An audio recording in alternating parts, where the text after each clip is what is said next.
I would like to remind everyone that this show is brought to you by the Dolphin Wars.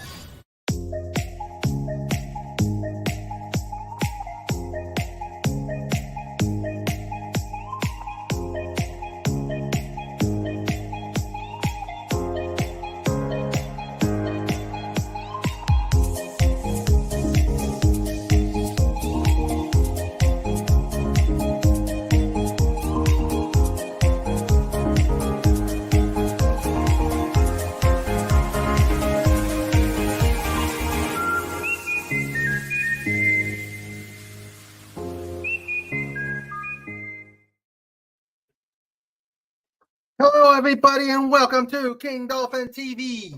This is episode 261, one after 260, and 49 episodes, no, 39 episodes until the big 300. I can't believe that's going to happen. 300 episodes. Wow. Let's get this started. I am Raymond. I am the author of the Dolphin Wars trilogy and ruler of the greatest pod in the world and on YouTube and anywhere else. Welcome. We've got this tonight's Just Cuz, and because it's the 4th, we may get some Star Wars talk in here. I don't know yet. We got so much crazy stuff ready to go. We got the kitty table ready. We got the slapshot table ready. We are ready to go. And hopefully we may hear from Fez and Fett as they are at the Philly Fan Expo. And we'll probably have some updates on PodCon. So let me get started and let me welcome who I've got so far. I've got Pudgy and Cobalt. How you guys doing? It's Mr. Raymond time. It's Mr. Raymond time. It's Mr. Raymond time. It's Mr. Raymond time. It's Mr. Raymond time. It's Mr. Raymond time on King Dolphin TV. Yay! Hi, Mr. Raymond. Woo. Hello, Pudgy, and hello, Cobalt. I know you're in the background. I see you in the window, sideways. Hello. Yeah. All right, you guys are here. And then we've got the fantabulous Mr. Esteemed Landrod. How you doing, buddy? Rock and roll. Oh, yeah. We're ready to rock and roll tonight, and we've got a month and a half ready till PodCon. The countdown is on. The countdown is on. All aboard the hype train. Yay. Woo! Yep. Woo-woo. And I've gotten some information. I've talked to the venue. Got lots of good news. So it's going to be I'm excited. I am stoked. So let's welcome everybody out in the chat. But before we do that, I got to do a couple of administrivia things. I like your comment. Peace was never an option. Peace through superior firepower. That's the way. That's the way. That's the way, Mr. Raymond likes it, That's the way, Mr. Raymond likes it, Subscribe, to Mr. Raymond, Yeah, I had to kick that. I had to kick off the Iron Feliciano KDTV. Yeah, that guy's an interloper. How dare he interlope? Mm-hmm. Yep. Yeah. Yeah, interlope with cantaloupe. Yeah. As long as we don't elope, it's okay. Yeah. That's true. Yeah, we can't have any unauthorized eloping. Yeah, we don't need it to get weird in here. That's true. It's weird enough as it is. Otherwise, the father of the bride needs to get some rope. Yeah. All right. So, if you like what we're doing here, before we start the introductions, if you love these interviews, I thought Wednesday's interview was great. If you like the Pudgy like Mr. Robot Guy. Yeah. If you like the interviews, reviews, and the fun we have, please like and subscribe. And if you know anybody I should interview, please send me the name so I can reach out to them. Also, I've got the tip. You can see the tip jar, the tip stream out there. You got the bucket for the ducats. Let's help out the pod. Let's help out. Sandra appears through the cloud of mystery. Yeah, Sandra appears through the cloud of mystery, and there's a wave. The dolphin is mutated. So we're going to. So if you want to help out the channel, keep the lights on, keep the fires burning, and keep Snorter Poopus in walruses, please hit the tip stream in the pinned on the top of the chat and put some ducats in the bucket. Yeah, because Sandra still needs the fudgy wudgy date. Yes. You can't duck it. Bucket. Yep. So let us see. Let me welcome those lovely people who are in the chat. We got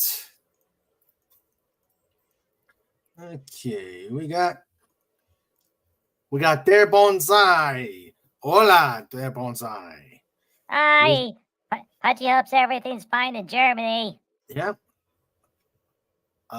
We got Herc 130. How you doing, buddy? We've got the lovely Kiwi from Down Under, Carla Burton. Yeah. Snorter Poopus says, I hear Trike rattling his chains. Yeah, he's got his new collars, his new tags yesterday. So he's got them on. So now we can hear him come along. He's a stealthy dog when he doesn't have them. Oh, he is so quiet. He must be very unhappy then. Yeah, he's practicing his ninja skills, and then you just ruin it. Yep, that's it. He doesn't like he doesn't like having the ninja skills deteriorated. Yes. Okay, we got okay, so the chat is I have let everybody know in the chat. And now the amazing ranchers, starting out with Sandra, our producer, the other half, the brains behind the fluke. I love you, honey. We've got Legatus Legion, the first one in, the last one out. How you doing, buddy? And we've got, okay, let's get this here set up.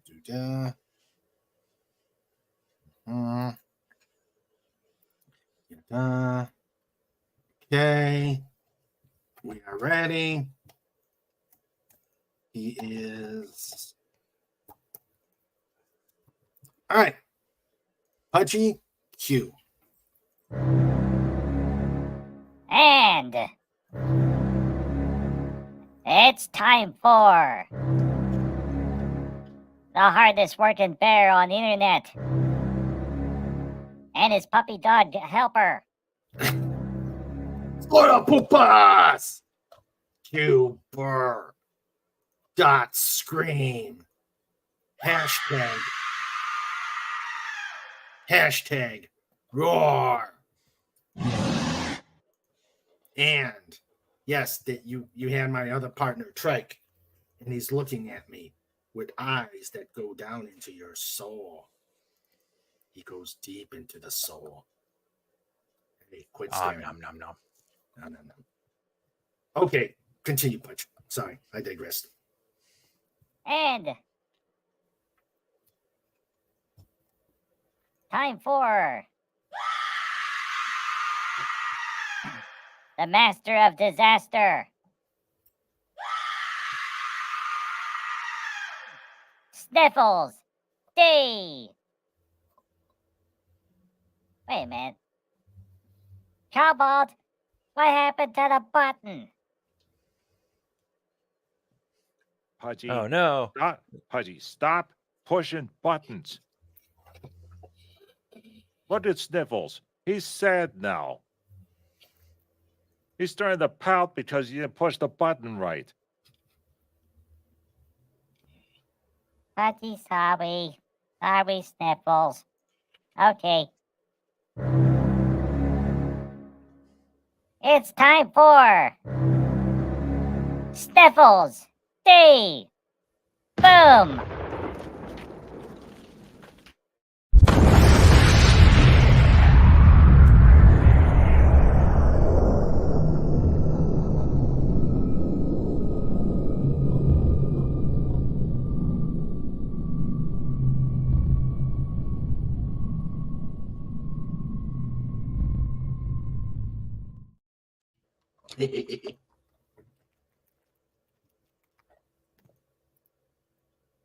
Nice and warm.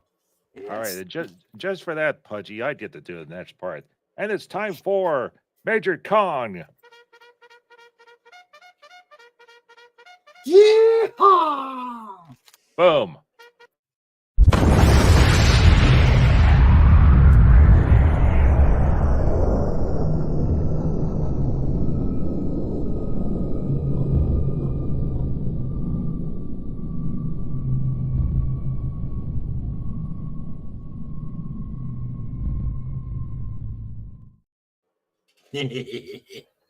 Oh, and let me tell you something. Trike is right by Dolphin's legs, staring at me, staring right through my soul. Oh, there he goes. Get out of here, bug me, kid. All right, let's get this show started and have fun.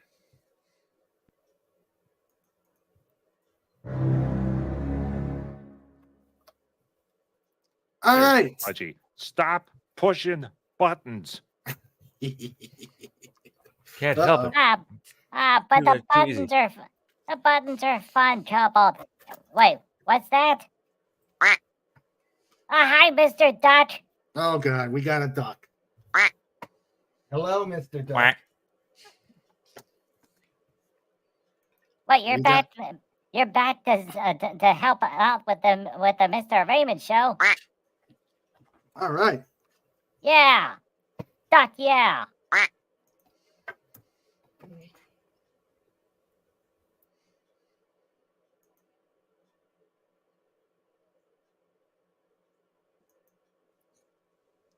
Oh, we got quiet. Duck, duck, goose. Oh boy. Okay, Mr. Duck, please do not press the mute button. Pudgy needs to be able to hear Mr. Raymond. Okay, Mr. Dr. Andres. Okay, back to the show. Mm-hmm. All right. So now that we've gotten all quacky, we shall get started here. So let's see. And Trike's over here just staring at me, staring into my soul. He's probably thinking, where the heck is the duck? Yeah. Of course, how he can hear it, I don't know because I've got my headphones on. You underestimate the dog ears. Mm-hmm. Yep. Okay. Yeah, he can hear relaxation and smell butter. Mm-hmm. So let's see. Butter. Butter. Butter is Hey, good. I don't know if you saw that video that Pudgy put up on his Twitter about how you can make butter in the clothes dryer. Oh man, that sounds I'm messy. afraid. Yeah, that I'm scared. I'm scared. Well, you take the mason jar, you fill it up with a heavy whipping cream, and then seal it, and then he or the guy wrapped it in towels and put it in a box, and then you run it in the dryer on the no heat setting. So it took him 30 minutes on heavy bedding setting for it to make the butter. So the first thing that that Pudgy said to me was, "Can we do it?" And I said, "No, we can't do it." And he says, "Okay." well, what about Mr. Raymond's house? And I'm like, no, we are not making butter in Sandra's dryer. Oh no, she'd kill us. She would kill us all.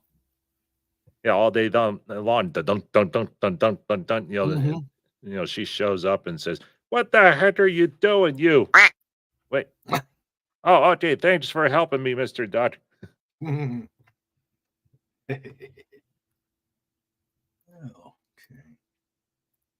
I'm just looking at some pictures that I got from Mr. Bradshaw just now. So, good. I'll show these off later. Okay. All righty. Okay, let's start. Okay, who's doing the private chat? Okay. Lenrod, we'll be back in a moment.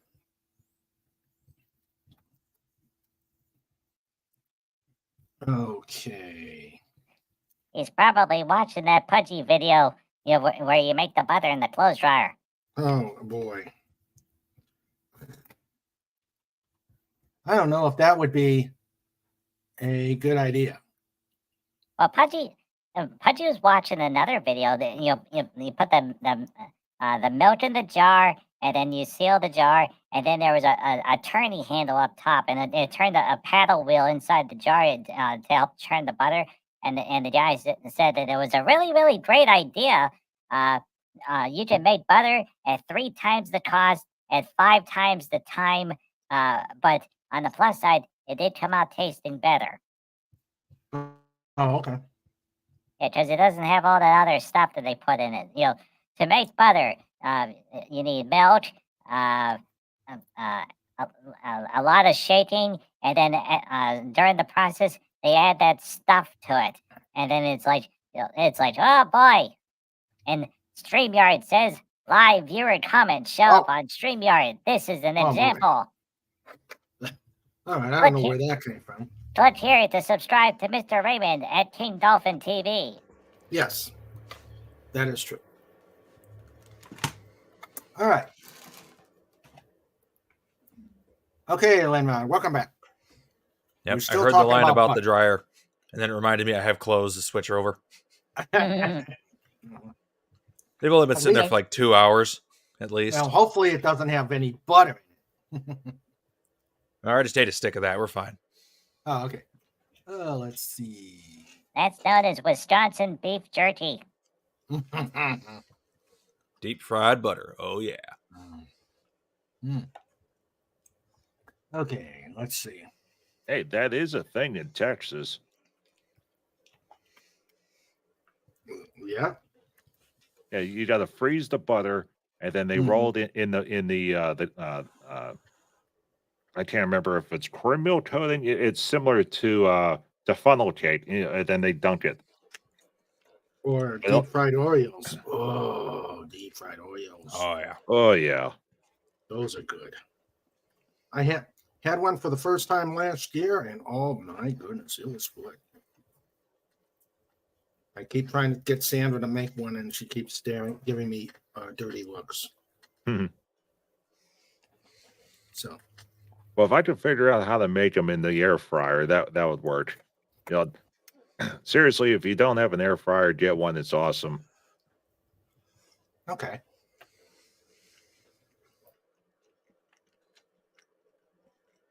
Yeah, my sister has a recipe for smoked cream cheese, and it always turns out really good.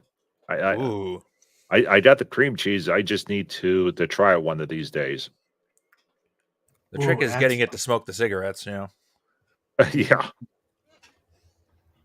Well, you don't want cigarette in you. Well, how else do you get them to smoke? I mean, I'm not going all the way to Cuba to get them a Cuban. That's just not happening. True. No, you keep the Cuban, the cream cheese gets the Marlboros. That's right.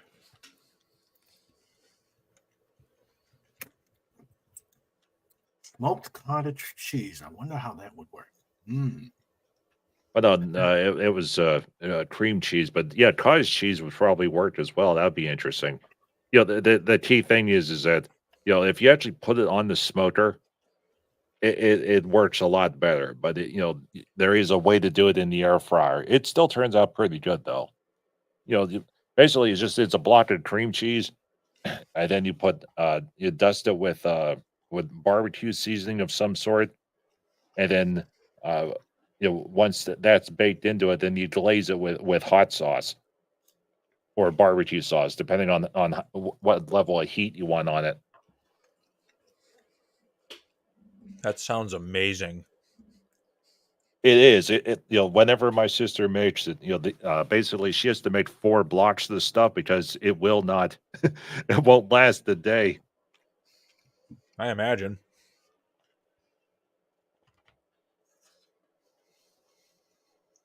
Der Bonsai, the reason why you see only Mr. Raymond is that this is the Mr. Raymond show. You don't get to see anything else but Mr. Raymond all day long, 24/7, here at King Dolphin TV.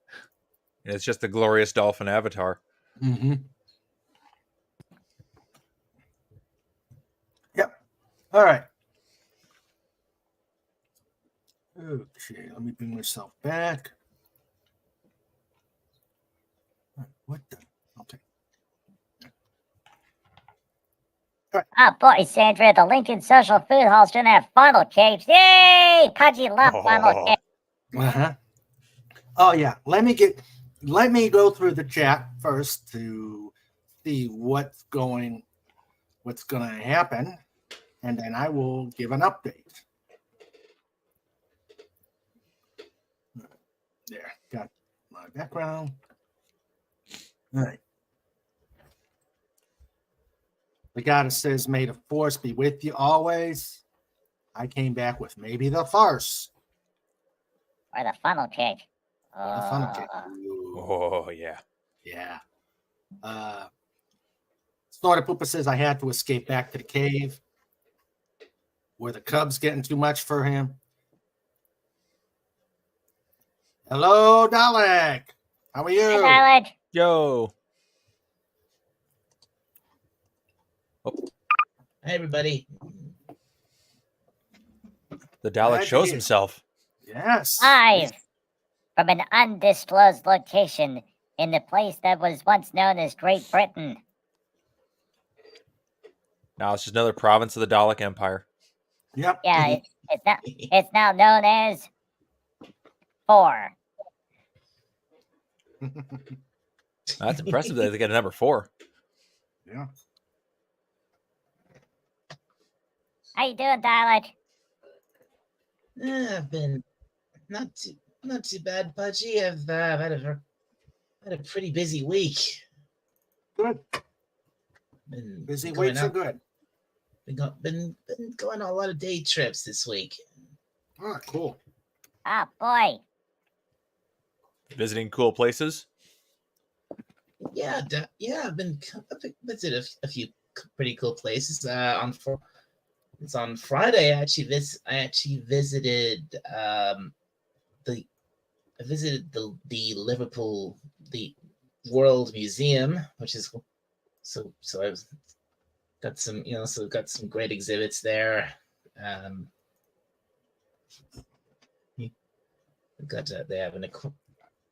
They have an aquarium. They have an ancient Egypt exhibit. They have a space and time exhibit. It's great. It's really fascinating stuff. Yeah, gotta love a good museum. Yep, that's true. All right, Snort says, "I didn't feel like going out in my new mood." And also, sorry, Raymond, but also as you can see, I've found a new Dalek player model to kind of use as my avatar during these things. Cool. The black and white Dalek. This one's really good. This model is actually from a Dalek from the 1960s. This is from the Dalek invasion of Earth, and because you can see it's a bit taller than a regular Dalek. It's got the big bumper on the bottom, and it also has this little disc thing on the back, which is like how the Daleks during that story how they gained power, so they could move around on Earth without needing static electricity like like they did in the first story. Ah, nifty. Very cool. Now we have the moving Dalek. Yep. All right. Yeah, I can. Yeah, I really like this. The head moves, the ice stomp moves, the arms move. It's really, really good. I love this model. Cool. All right. Snorter Pooper says, me 3, I really didn't feel like going out tonight, and my mood was rotten to say the least. Ah, Snort.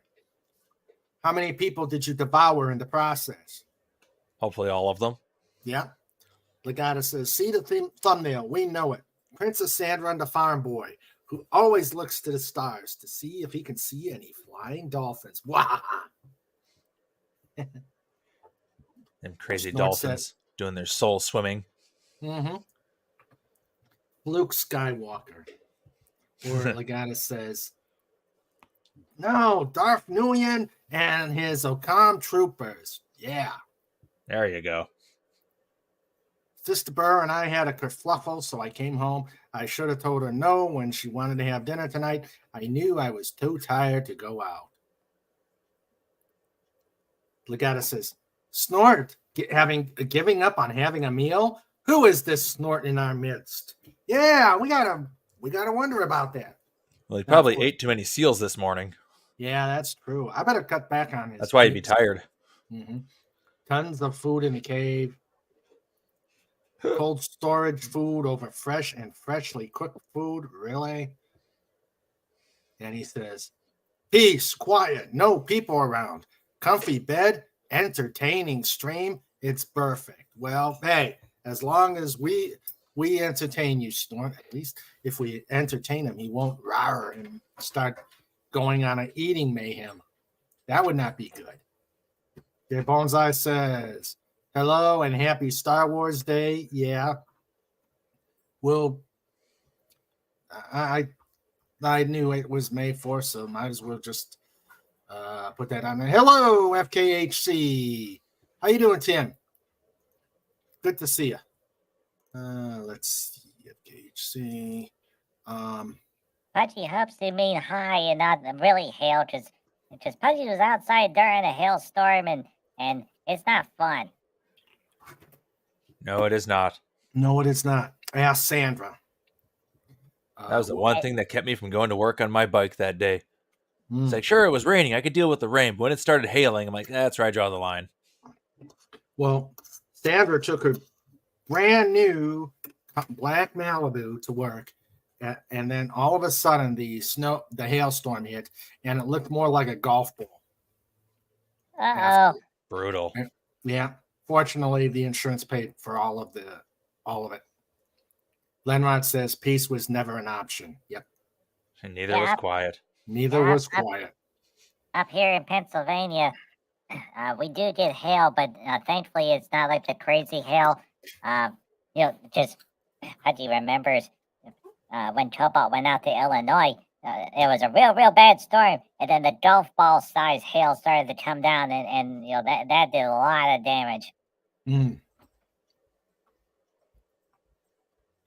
Especially when you have younglings around, then there's never every peace or quiet. That's true.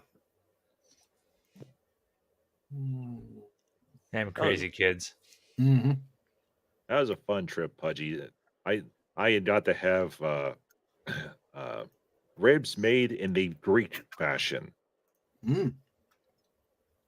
As, if you're so used to smoked or Kansas City, whenever you have it with a wine reduction and vinegar sauce, it was unique. Cool. All right. Hello, Carla Burt. Go ahead. Finest tasting shoe leather I ever had. Carla says, can't make it today. Well, glad you popped in today. And of course, yeah, we got Trike. Lovely people. No, it doesn't. You're all lovely people. Okay. Carla asks, where's John? Well, John and Fett are at the Philly Fan Expo with Andy Masterson and Gary Ambrosia. Oh, sure. They're having all the con fun. Yeah. And hopefully they will do a live from the con update. I'm trying to get that, but I don't know if they will let the phones go into StreamYard, because I'm sure they've got all sorts of no phone rules. But we'll see. Well, I've used the phone on StreamYard. Like the one time we were supposed to do that interview with me and I couldn't because there was no internet. I used my phone for a little while. Yeah, and Punchy was going to say they're probably standing in line at the snack bar going, "Move your butts." Yeah. Fat wants pizza. You. Yeah, that could be. Them ducks have such dirty mouths. Yes, they do. It's a good thing the YouTube algorithm doesn't listen for duck language. Otherwise, we'd be getting demonetized instantly. True. Yeah, so hopefully they'll do it. I did ping Gary to see if they no, not Gary, but Fett, to see if they may be able to do something like that. Snort says they're in Philly checking on the cheesecake supply. Also, the cheesesteak sandwiches too. Thank you, Herc. Yeah, they went to Geno's and they ordered wrong, and the nice, calm Philadelphia people said, "You get out of the line."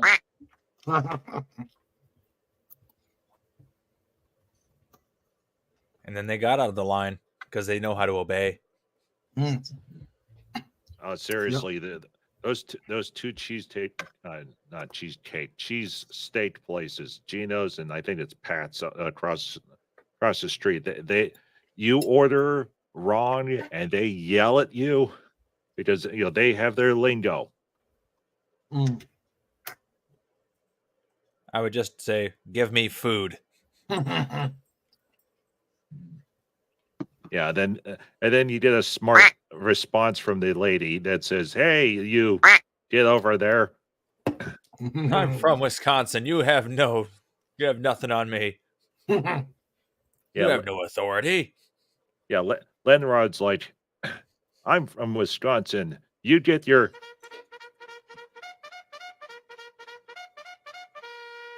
behind the kitchen and make me a cheesesteak." What are you, a bunch of Bears fans? Make me some food. Remember where you get your cheese from. Oh, did you see the minor controversy that's happening in Chicago right now? Which one? Okay, so this is one that everyone can talk about. It's not political at all. So in Chicago, there is a general rule, and it's generational, that you do not put ketchup on a hot dog. So, well, guess who is sponsoring the Bears Stadium? I can't remember the name of it. Soldier Field? Yeah, Soldier Field. Guess who one of the sponsors are? Heinz. So Heinz, which used to be the sponsor, the naming rights here in Pittsburgh, they chose not to renew Pittsburgh, but they moved over to Chicago. So now they're running into heavy resistance from the local Chicago and Illinois area because you don't put ketchup on a hot dog. So they have all these ketchup dispensers, and no one's using them other than for French fries. And so they've actually set up these big LED advertising billboard panels and everything. And it says, "Scan your phone, we'll give you a free hot dog, but you have to come back to this station to get the ketchup." And then you put ketchup on the hot dog. So all around the kiosk, there's no lines for hot dogs. And at first it was free, so even if free, no one was going over there. So the very few of the free hot dogs were provided, but as soon as someone got a free hot dog and had ketchup on it, then all the Chicago Bear fans were like, "What the heck are you doing? You throw that out and go get a real hot dog." Hey, Chicago, you've ever thought that maybe this could be the reason why you haven't won anything in 40 years? Yeah. All Although Portillo's is awesome. Oh, yeah. Last time I went down to Chicago, we ate at some pizza joint called Fat Ricky's, and boy, howdy, that was some darn good pizza. Oh, sweet. I mean, when the chef's name's got fat in his name, it's got to be good. Can't trust a thin chef, that's for sure. That's true. Hey, Darling. Mm-hmm. So Portillo's is a hot dog restaurant or a banger restaurant, but they offer a chocolate cake shake. Oh, what? They take a quarter of a chocolate cake, stick it in a blender along with vanilla ice cream, blend it into a shake, and then top it off with chocolate sauce and whipped cream. Oh my God! The small clocks in at 1,800 calories. Oh. Oh. Road trip. Dolphin. Well, I know where I'm stopping along the way. King Dolphin road trip. Now, the funny part of the whole story is that way back when this place always made chocolate cake, and originally what it was is that they served cake and ice cream, but they never did the milkshake, and the cakes over time, you make too many of them, they start to get stale. So they would take the stale cakes, and then it was a line cook at the time, decades ago, said, "Hey, let's put it in the milkshake," and then they started making the cake shakes with the day old or 2 day old dried up cakes, and it was so much of a hit that now they actually bake normal cakes. You can't get the chocolate cake and ice cream anymore. They just sell the cake shake. So so now there's this moist cake going into the ice cream. Wow. Oh. And the crazy part is you can get a large. It gets bigger. Cobalt, you just made my teeth tingle. Yeah. It's funny you should mention hot chocolate cake because I actually had hot chocolate fudge cake today for my boy. I was out for quite a while today, and I had a meal out and I had that for dessert. And I got to tell you, it was swimming in cream when they brought it. It was just boy. Oh yeah. That sounds right in every way. Mm-hmm. Yeah, that does sound good. Yeah, it was great. It was delicious. It was gorgeous. Wait, Pudgy was happy with donuts today, but now Pudgy wants to go to Illinois. But also, first off, we gotta stop at Dalek's house to get the chocolate fudgy wudgy cake. Mm-hmm. Sounds like quite the detour. It's real simple. You just have to get on the turnpike and then go all the way and then go through Philadelphia. And then you have to make the slight left to get into New Jersey. And then all the New Jersey people are like, "Hey, what are you doing? You can't pump your own gas. You have to let us pump the gas for you because it's state law." And then you get through New Jersey, and then you get to New York City, and they're like, "Hey, I'm walking here." And Pudgy's like, "No, you're not. You're over on the sidewalk. Pudgy's walking over here." And then the guy chases Pudgy through New York City, and then you get to the ocean, and then that's when you say to the nice dolphin, "Hey, Mr. Dolphin, can you take Pudgy to Great Britain?" And the dolphin says, "Well, I can, but you have to go to Wisconsin first." And Pudgy's like, but Pudgy came all the way to New York. It'll take forever to get to Wisconsin." And Dolphin's like, "Oh, wait. That was the other guy. No, the other guy's from Wisconsin." But so then Mr. Dolphin takes you all the way across the Atlantic Ocean, and then eventually you get to these big white cliffs, And then Pudgy's like, okay. So then we enter into GPS and it says, oi, Governor, you went too far. You have to make a right turn.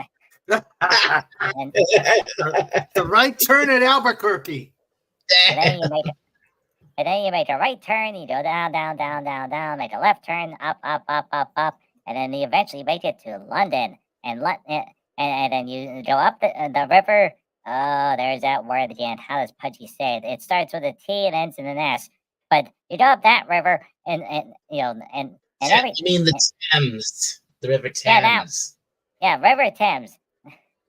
So you go up that river and up the river, up the river, up the river, up the river, up the river, up the river, and then you make a right turn, and then Mr. Dolphin says, "Okay, that will be one cheesecake." And Pudgy's like, "Oh boy, one moment, let Pudgy go find the cheesecake." And then you go to a British grocery store, and they're like, "We don't have cheesecake."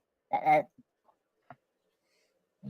then Pudgy's like, "Well, wait, how's Pudgy gonna pay the dolphin?" And then they gave Pudgy a sticky toffee pudding, and then Pudgy went back to the dolphin, and the dolphin's like, "Oh boy, sticky toffee pudding. Oh wait, okay, I'll accept it this time, but the next time, Pudgy, I want a cheesecake." And then Pudgy goes up the M1 to the M2, the M4, the M5, and the M6, and then eventually you make a right turn, and then you're at Dalek's house, and then Papa Dalek says, "Son Dalek, that hedgehog's here again." Yep.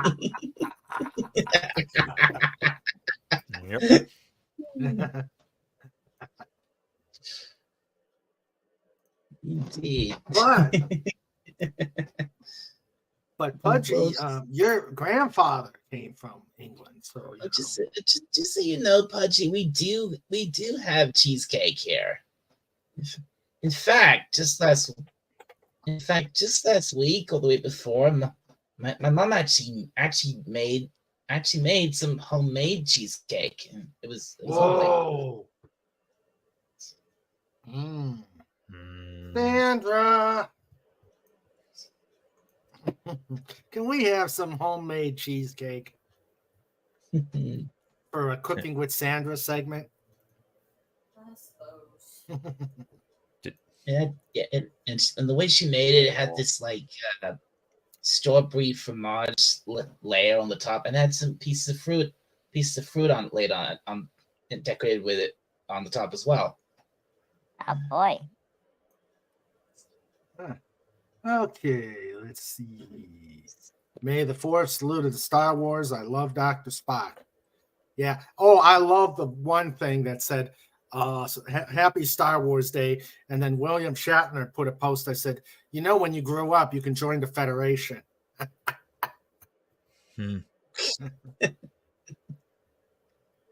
Oh, by the way, there's one thing I haven't mentioned yet. You know how you're not allowed to say the B word on this channel, right? Uh-huh. Well, I just happen to have, where is it? My own B word. Yay! Oh wow, you got just happens to have a Mark III. That's fine. Yeah. That is awesomeness. That is awesomeness. Say the right word, and say the wrong word. I'll set this off. You're standing right next to it. I don't think he'll do it.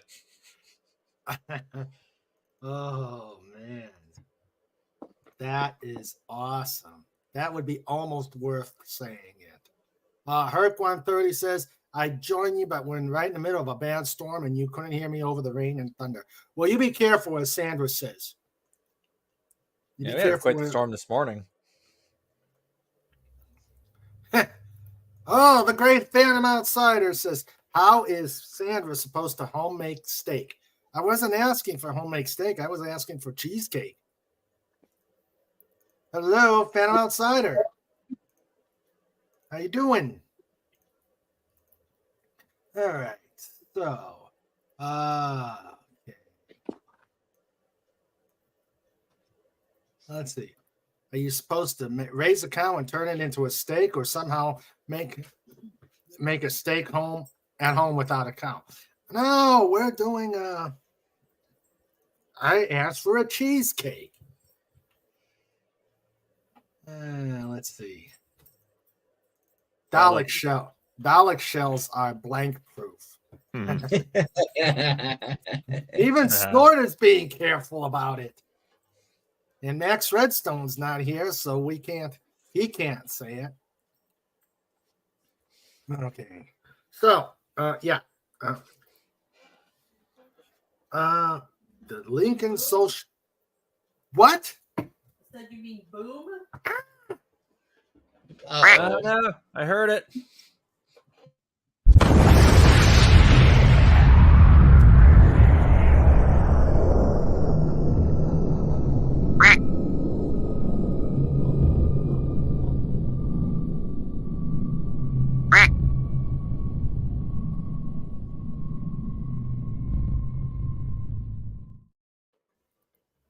All right. Now we got, and now we have a radioactive duck. Let's see. The Lincoln Social Hall is going to have funnel cakes when we're here. Okay, and that might as well make a good segue to the information. Cobalt gave me a to-do list to find out from the place. Their hours are from 11 to 9, so we're thinking running the stream, running PodCon from 3 to 9, with our jam session being 7 to 9. So that's what I pretty much told her. So a 2-hour set list. Okay. Yes, 2-hour set list. I'll probably make up some sort of waiver that if other people want to pop in on the YouTube stream, we'll give them a waiver of understanding. They're going to give us a table for 20, no charge. So we just come in and have fun and play music.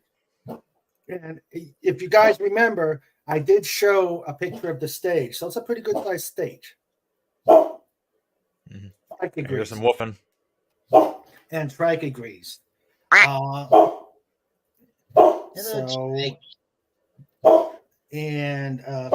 you saw, Fat's got a pretty good opening marquee.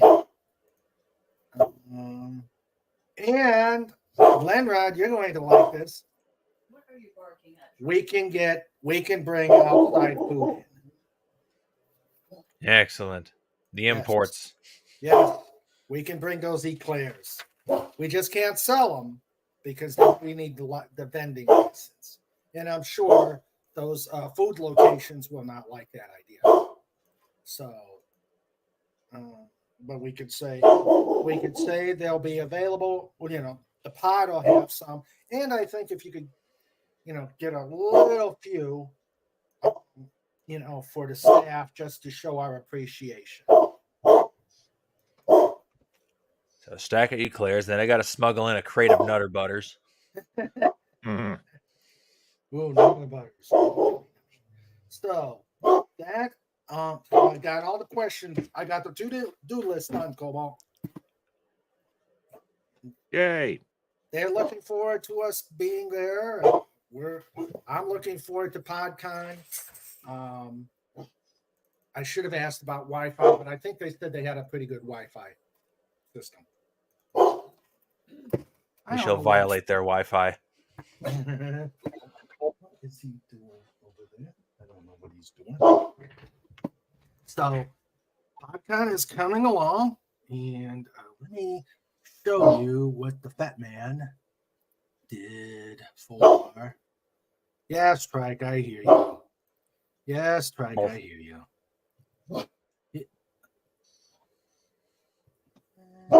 Oh,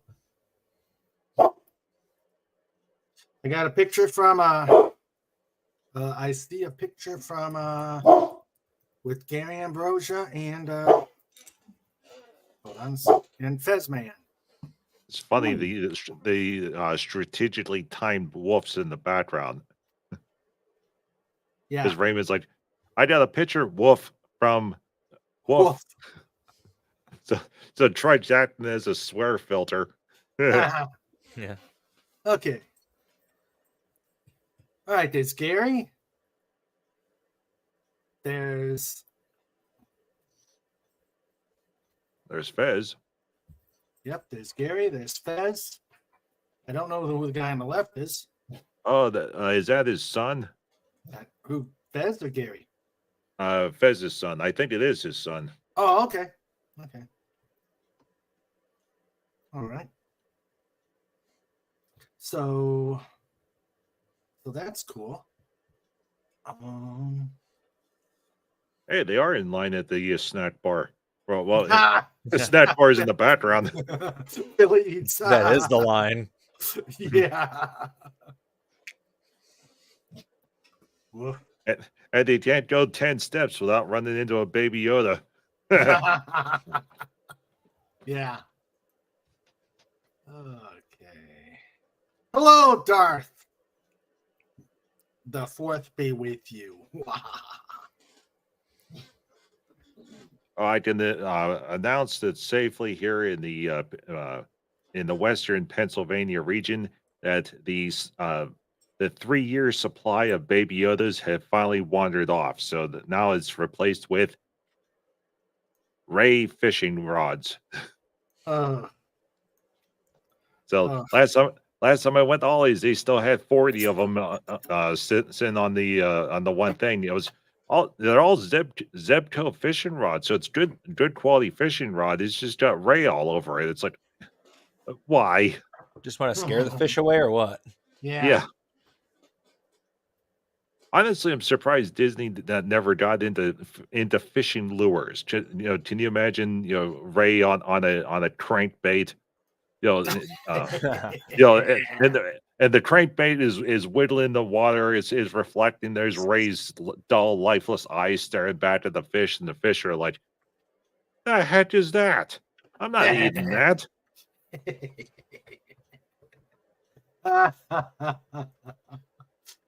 Yeah.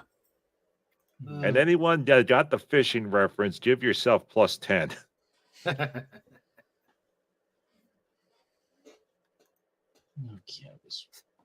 So, okay. We got Darth here. Hello, Darth. So, Pudgy confused. Pudgy didn't get that joke, Cobalt.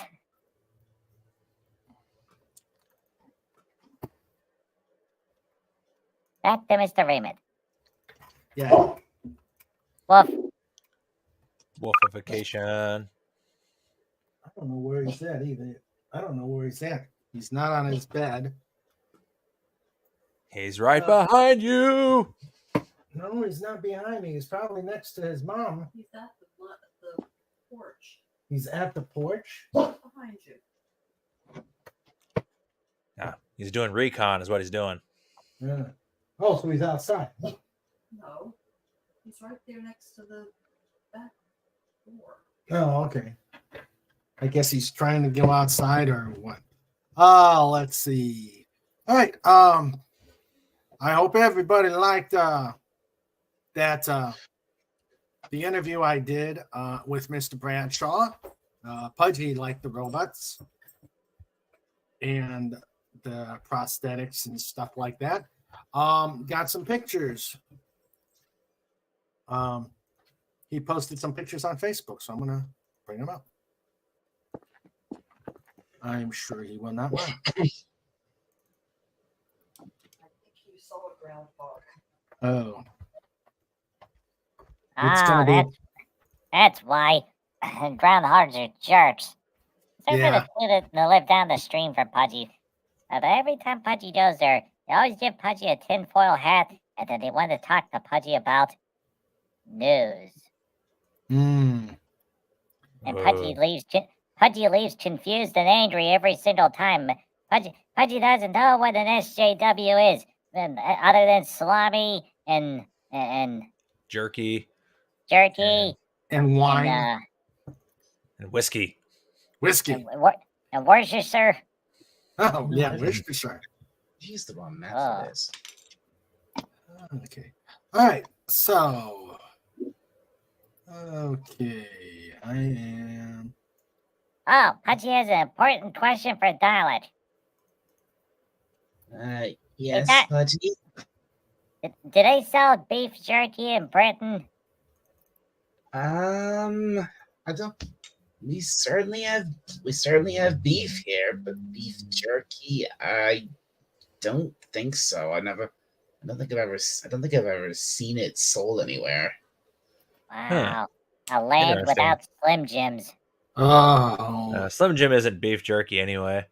That's just like Well, processed whatever's left over from the jerky making process. but Yeah, that's I don't even know what beef jerky is. What is it? oh my. Like thoroughly dehydrated salted beef. Mm-hmm. Ew. That is awesome. Beautiful. Epic. I love beef, but that sounds gross. Actually, It's quite good. It is quite good. Quite expensive. It's real tough because it's dried out, but you know it's a way to preserve. Good for long trips through the desert. I prefer my beef. On a horse with no name.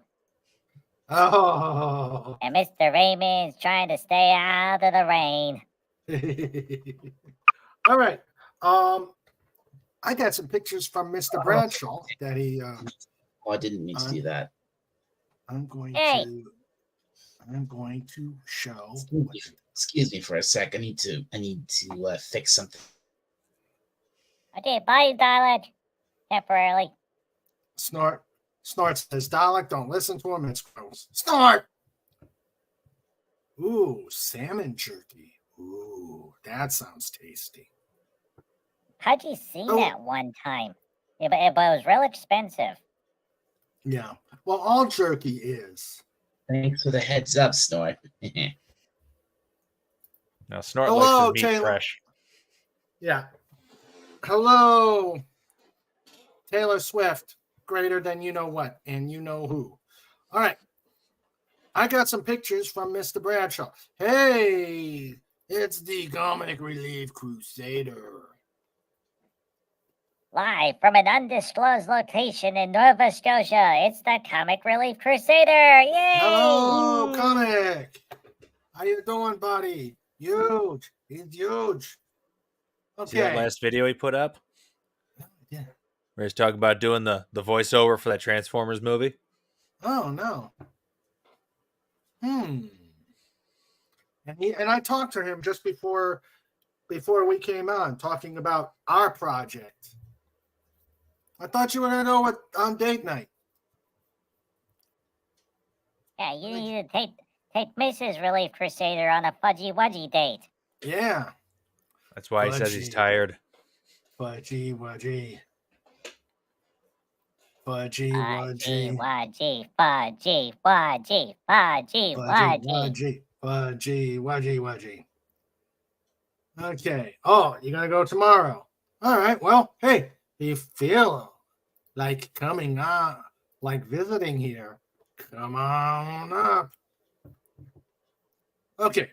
So I got some pictures from Mr. Bradshaw. Let me show him.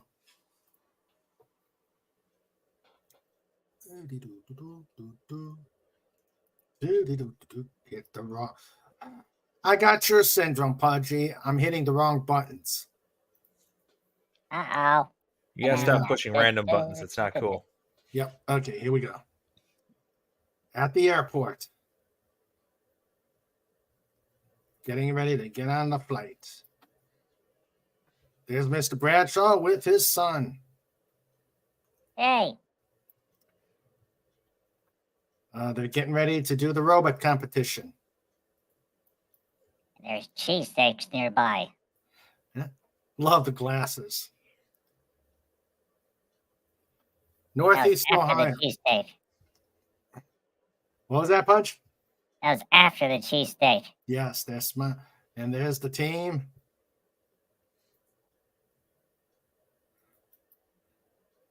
Evidently, he's emceeing.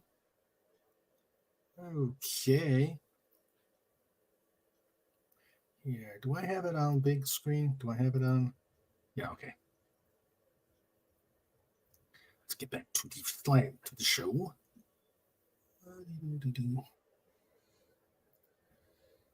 Okay, so there they go. Look at Northrop Grumman, NASA, Google, a lot of good cool sponsors. The military applications run deep. Mm-hmm. Oh, look at the score, 199 to 171. And there are the robots. Wow. That looks pretty complex. That's probably looks like a disc thrower or something. I don't know. Or is it pick up the discs and do something with them? Could be. That looks complex. It'd be funny if it was cheese. Yeah. If this was held in Wisconsin, it would definitely be cheese. But yeah. Mm-hmm. Okay. All right. Wow, and they look the same, so I guess they don't seem to be. Holy moly! Built within a certain rule set. Yeah. That looks like something you'd make, Lenrod. I don't know. It's kind of red. Well, and because there's the red team and the blue team, and so the red team got the cheddar cheese, and the blue team got the mozzarella cheese. Okay, they looks like they've got the discs in the robot, so I wonder if it's a case of maybe they plant them in a certain order. Yeah. Hey, Mr. Robot Guy, if you're listening, can you come on the show? Yeah. Punchy needs a description of what the cheese wheels are. Well, that was at the end of the show where they put all the cheese into the machines and then pushed the button and then cheese was shot up in the air. Robo Rangers. I bet you they were sponsored by the Army. Well, he does have a cowboy hat there. Mm-hmm.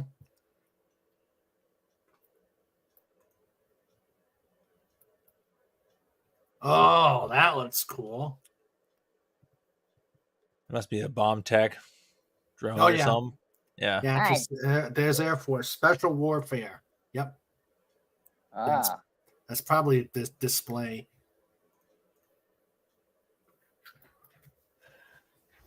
And there they are. That was version 1. It only cost $10 billion. No, they got the discount. It was 9,999,998. Yep. Looks like some ROTC cadets are there.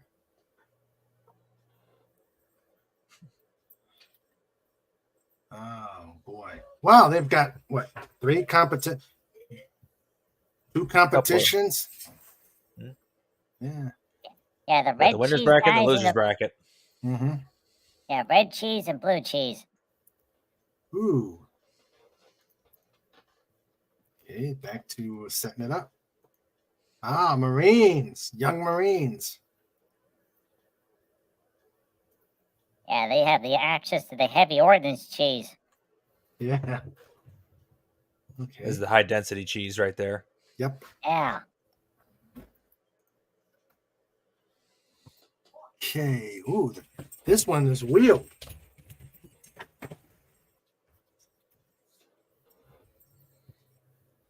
I guess Trike just got his cow ear.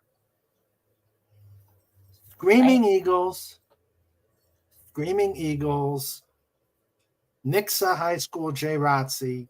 Nixa, Missouri, United States. Okay. And the other one is Granbury, Marine Corps, JROTC. Oh, okay. Granbury High School, Granbury, Texas, United States.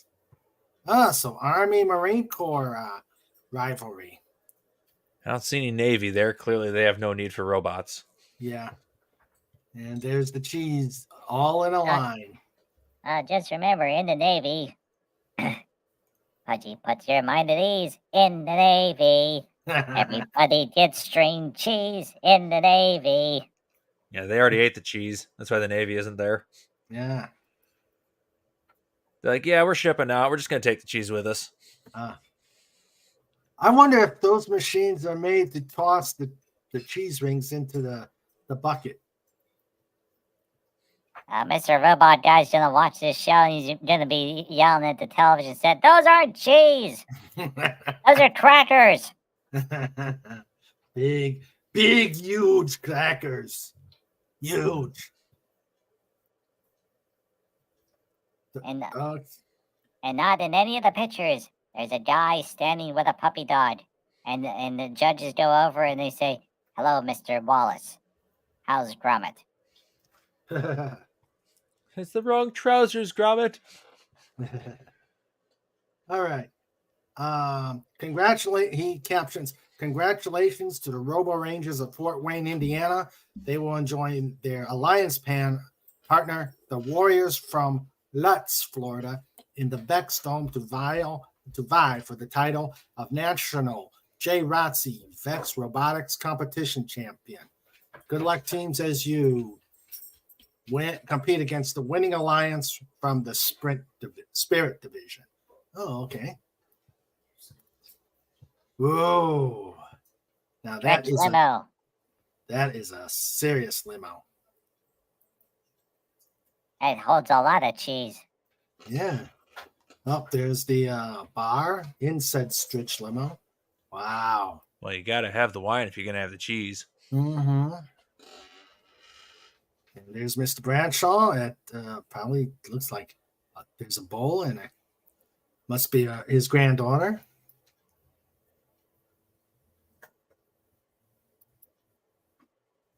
And then First Robotics Team 8222 from Davis Aerospace and Maritime High School for second place.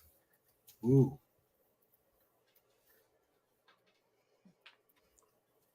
Oh, look at all those boats.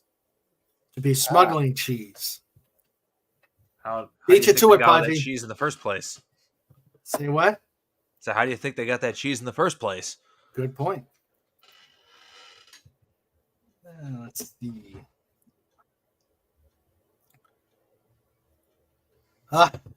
Snort says, "Did anyone tell the duck about the no foul language rule?"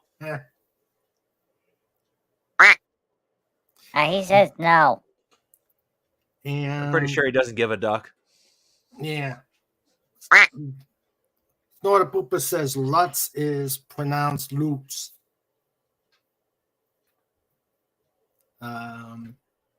Phantom says, "All you need is a drone with magnetic grapple. It flies over, grabs the other bot, flies, and drops it repeatedly." That's a way to win. That's a way to win the competition. Yeah, that's known as an Air Force Tango. More boats.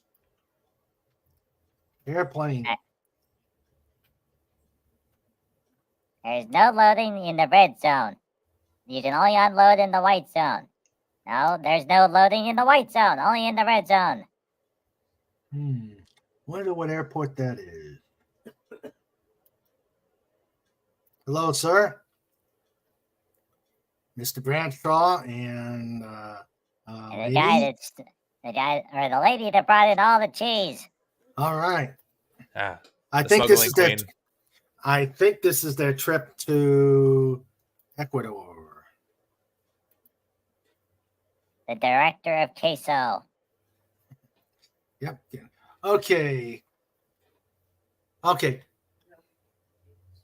Traveling today with some of the first robotics students from Cleveland, Ohio, to join up with aid workers from IMAHelps.com on a 10-day humanitarian medical mission to Ecuador. It's like July of 23. It's like July of 23. Yeah, a little while ago. Yeah. Well, we haven't had them in a while.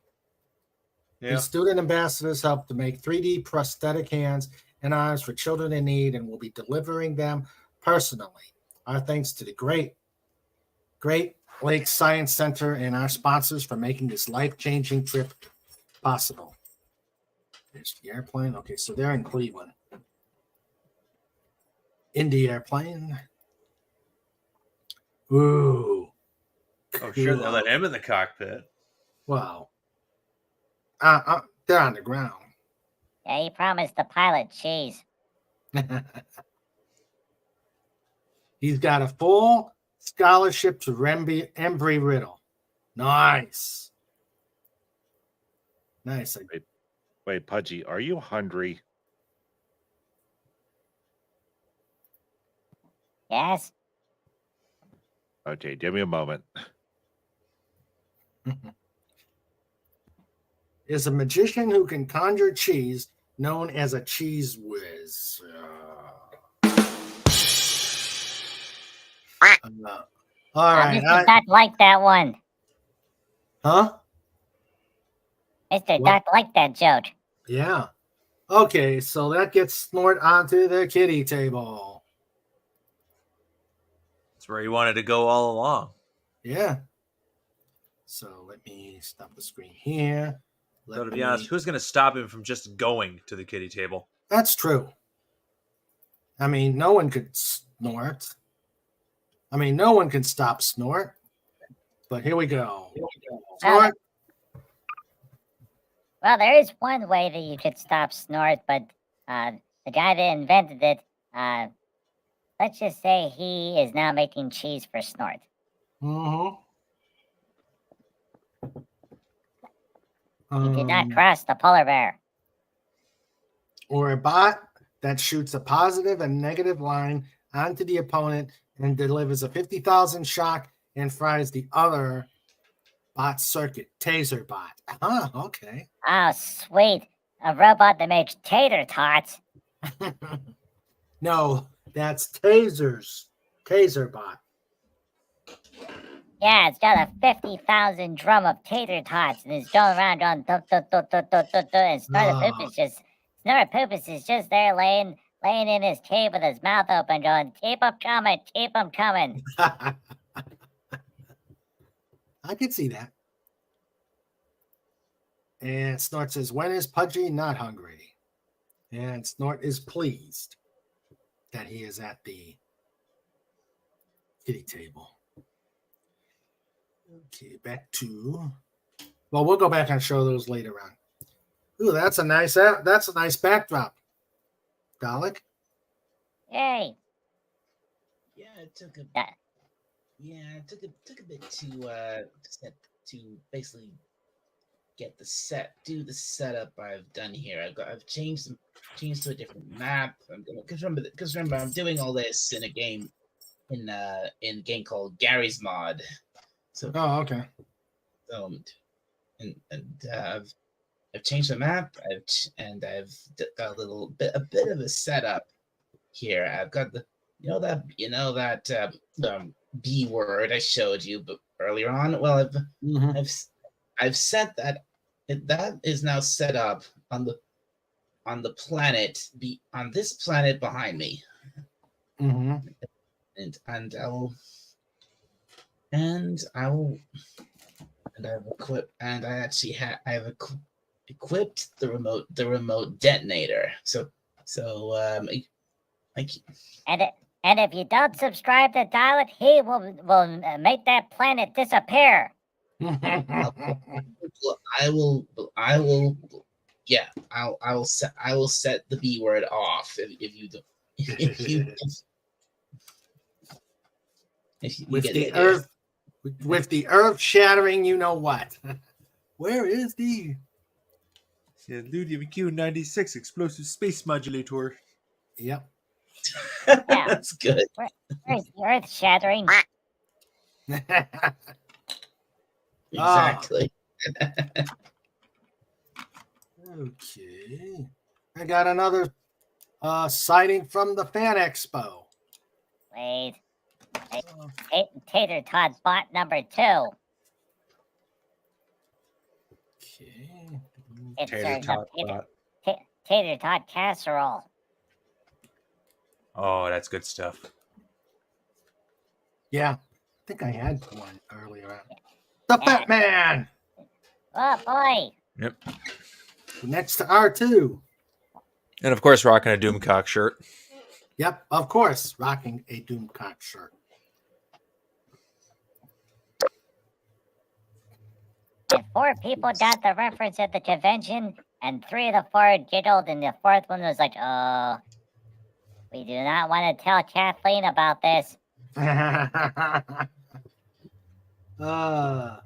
Snort says, B word. Badger, beagle, bison. Bacon. Bacon! Bacon.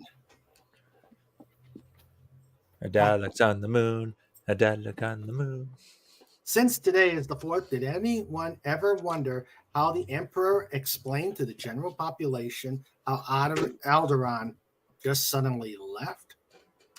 Oh, they took the left. They took the left turn at Albuquerque. That's what happened. He's the Emperor. He need not explain anything. That's true. Because they didn't have to tell anyone. But I like my explanation. The left turn at Albuquerque. Sorry.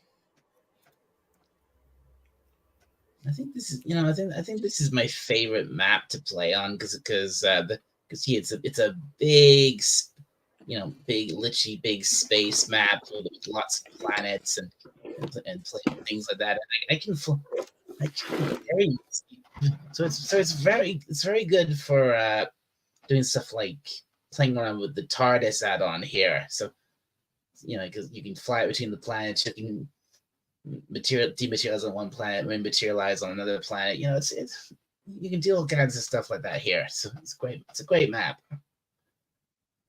Yeah, Dalek believes he can fly. Dalek believes he can touch the sky. Right, Budgie. Okay, let's continue. Nah, I like Snorts. Alderaan is closed for maintenance. Sorry for the inconvenience. Pretty sure the Empire just openly broadcast to the entire galaxy that they blew the planet up. Yeah. Like, they need not explain it. They want everyone to know that they can blow your home planet up. Yeah. Oops. They put a floating moose there, just like that movie, and sorry folks. And then whenever there's a security guard that looks an awful lot like John Candy, and whenever all the ships call him, he says, "Did you talk to the moose?" Or there's this, or they could have done this.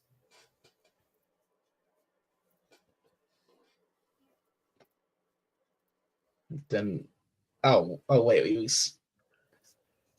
Come on. Then what? Keep walking. Trying to make it work. Keep walking. Keep walking. This doesn't concern you. Ferret 1, dog 0. Keep walking. This doesn't concern you. Well, that new version of West Side Story is progressing well. Yeah. It has a ferret in it. Yeah, instead of everyone snapping at each other because they can't show the knife fight, everyone just is whacking their tails on the ground. There is nothing. No, they can't do. No. The original one is the only one. Oh, yeah. Yeah. Okay. Keep walking. This doesn't concern you. All right, let's see. Yeah, they keep trying, and every new version they make fails. Mm-hmm. Imperial geologists and investigators who supposedly examined the remains of Alderaan submitted early reports which implied that a series of superweapons had been under construction deep underground.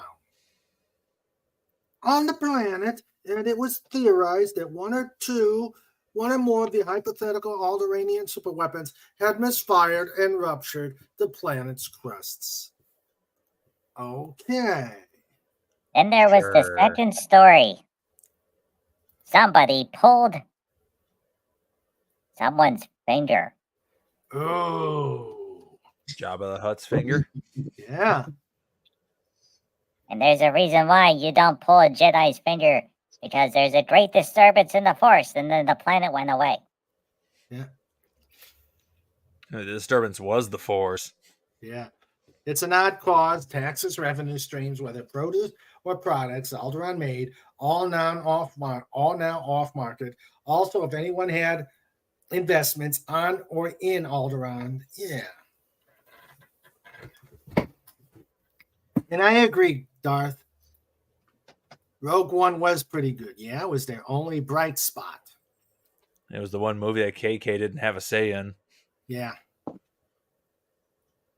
Well, not to worry. She made all the pictures better under her own guidelines, and and she made it so much better that that only the true KK fans went to go see it, and they made just enough money to cover their balances, and the stuff that they didn't, they didn't sell movie wise, they made it up in Baby Yoda sales. They flooded the market with Baby Yodas everywhere, and there were Baby Yodas in the Walmart place and the Target place and the all these places, and and there were Baby Yodas along the street, out there with boots on, at intersections, John. We need money. So we gotta pay for Star Wars. Do you know how much it costs for an art director? And then all the people at the red light were like, "No, we're not donating to a Baby Yoda with a boot on the ground.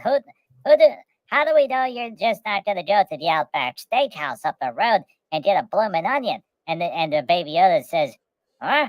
Because the Baby Yoda doesn't say anything in the show because they haven't figured out who's going to voice Baby Yoda yet. Because the original plan was Adam Sandler, because he was a master of comedy. And then people are like, "Oh, that doesn't make any sense. Why would Adam Sandler voice Baby Yoda?"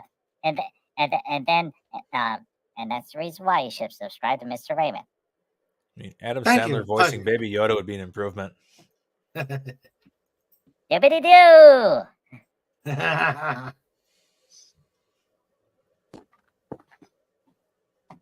Honestly, Pudgy does have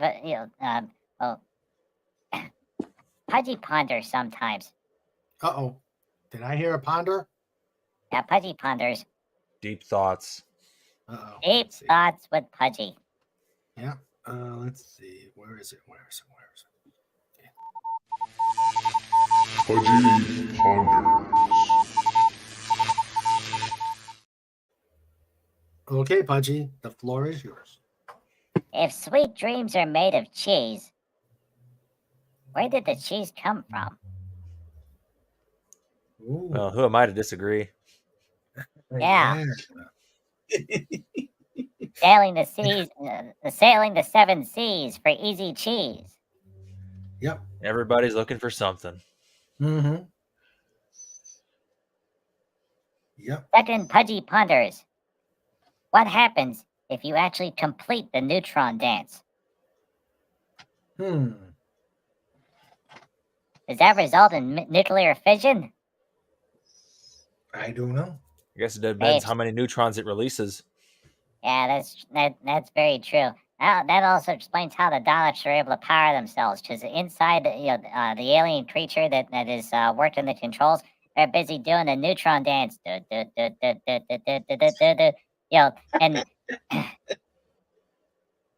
it all started with 3 Daleks, and then they emerged from their metal shells, and then they started dancing and singing. But they kept, they couldn't remember where to go, so they kept pointing at each other. So then people said, "Hey, it's the Pointer Sisters." Hmm. Don't worry, Pudgy will be here all week. Remember to tip your waiters and wait staff.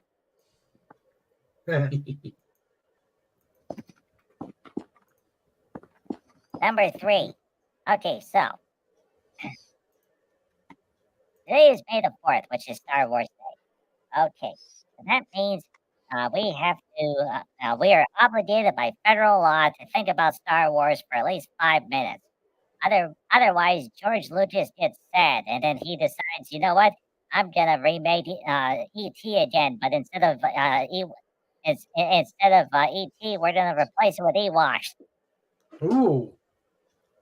And all the FBI agents will be holding cans of Mountain Dew. Instead of the walkie-talkies. Okay, so makes more sense anyway. Yeah, this Dalek is too tall for this. I'm gonna change my player model. Okay, sounds like a plan, Dalek. Okay. What about this? Go ahead, Pudge. Would Baby Pudgy Mini Snorts be a cash cow for the pod? Whoa. Probably. That is an idea. Make some plushies. Let's do it. Yeah. Hey, you know what would be a lot of fun? What? You get some snowballs. You know those cake thingies covered in the coconut? Yeah. And you get the candy eyes, and then you'd be able to make snort balls. Snort balls. That would be awesome. Sounds pretty dirty. Yeah. What are you eating? Snorts balls. and Yeah, and then we get that one guy, where all the space balls are comb in the desert, and then the one guy, and he says, "Hey, did you find anything?" And the guy says, "We didn't find." Go to your local store to pick up snort balls. I told you to comb the desert. Snort balls. After you finish doing the neutron dance, it transitions to the safety dance for reasons of, safety. Oh, good thinking, Phantom Outsider. Yep. SSSSAAAFFFFEEEEETTTTY safety dance.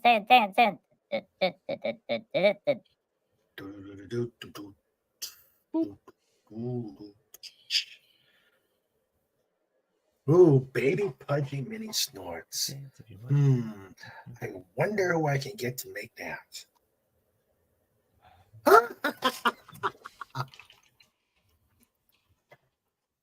A Baby Pudgy with a chip that sings show notes. Oh, but which version? Oh, and a mini snort with a chip that says "Hello." Oh, yes. We got to make that happen. Oh dear. Wonder who I could get. Sandra. I know she can probably craft up a little pudgy and a mini snort. Oh yeah, that would be awesome. That's money in the bank right there. Yeah, the only problem with that plan is, oh boy, what? Well, okay, let's say we do a baby snort and a mini plushie or a baby plushie. Okay, so basically, we'll have to go through all the legal stuff. But let's say that that legal stuff is real simple. Because we're just doing low volume pod related merchandise. Right. So that means once you come up with a pattern and you start placing the orders, Raymond is going to have to go to Sandra and say, Sandra, I need 100 baby pudgies and 200 baby snorts. And Sandra is going to come over and say, no. And then off camera, Raymond is going to have to proceed with the plan of please. I will take you on the Fudgy Wudgy date. And she will say, when? You've been saying Fudgy Wudgy date for the last 100 episodes. But then Raymond will have to take her to the Fudgy Wudgy place. And then she'll say, no, I want to go to that Portillo's place that Cobalt was talking about. And then Mr. Raymond is going to have to drive 14 hours to get to Chicago. And then Portillo's is going to be closed. Because they got there after midnight. So then you have to go to the hotel where you rock until dawn, until Sandra says go to sleep.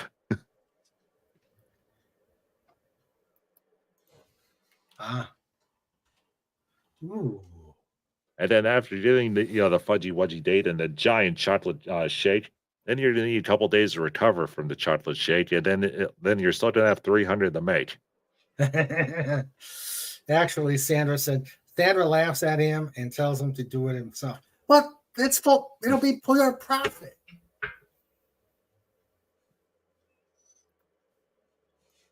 Darth says, I got Little Debbie online right now. And Phantom Outsider says, hey, I only come up with ideas. I don't implement them. I mean, that is a plan. Also, a baby Fez with a beard that says, I like trains. Just like trains. The ASDF movie, then the train runs you over. Yep. Oh, boy. Desmond the Moon Bear. What am I doing here? So, okay, this Fett, or not Fett, Lenrod sent to me, and I think this might work. Except for one little thing. All right, where is it? Where's my share? Okay, share screen. Share screen.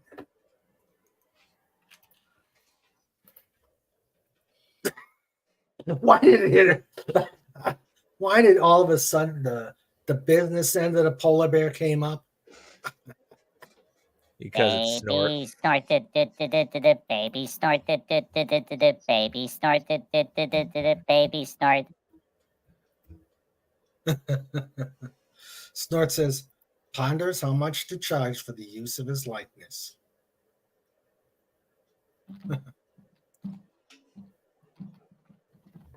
Let's see. Let me go back to that. Okay, let's see. Wow, 1 to 99. 1 to 99 pieces is $2.38. A piece. Oh, a piece. Sweet. So that means both shipping. We have to buy 200 baby snorts, and then whenever they come in, and Raymond unpacks them all, and then Sandra walks into the sitting room, and there's going to be 200 baby snorts sitting there with Mr. Raymond all staring at her, and she's going to be like, nope, I'm going to the hotel. Yeah. Yeah, that's... Oh, what's this? Oh. Let's see. Oh, that's cool. That's cool. Let's see. The new Baby Pudgy.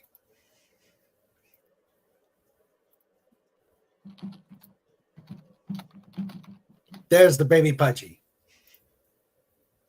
Oh, boy. That would work, Pudgy, wouldn't it?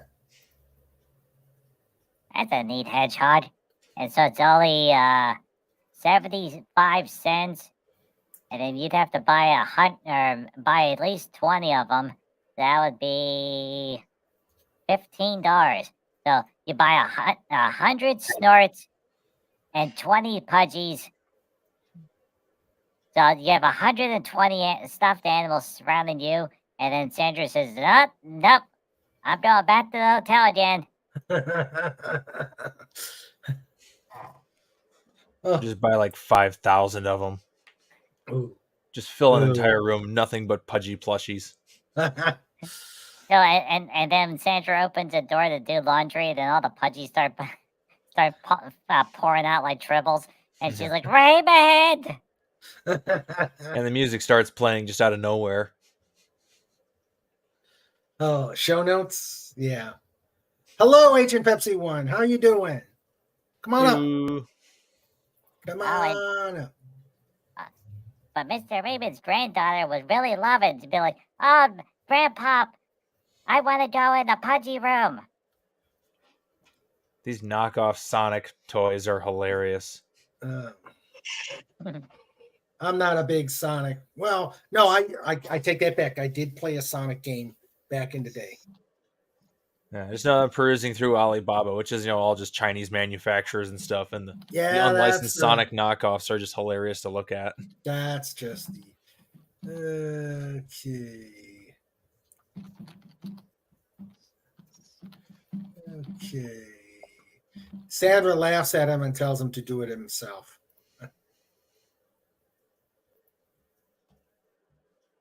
Oh, okay. Wait, I did this one. Agent Pepsi 1 says, I finally made it. Been trying to get my Chromebook to connect to my headset. USB recognizes it, but it says it needs driver software. Any ideas? Our technical expert, Wenrod. Throw away the stupid Chromebook and get an actual PC. And that was technical support by Linrod. Yeah, it's like it'll recognize it, but drivers on Chromebook, I have no clue because it's its own operating system. It's like a derivation of Android or something. Good for just browsing the web, but if you want to do anything real with it, not so good. Well, I know my iPad works pretty good when I have to go mobile. And that's probably what we're going to have to do come PodCon. Oh, so I have my Surface. My Surface could handle it. Oh, okay. Cool. In theory, anyway. Uh-huh. It has enough horsepower to play StarCraft 2, so it should be able to handle a stream. Okay, cool. Hey, Agent Pepsi 1. All right. Look in the lower right-hand corner of the screen. You should have the section for the settings menu for your Chromebook. Go into it and check to see if you have to do any updates. There are no drivers because it's built within the operating system. It's Chromium, which is the name of the operating system. So basically, as new equipment come up, they're putting default drivers into the system. So, because the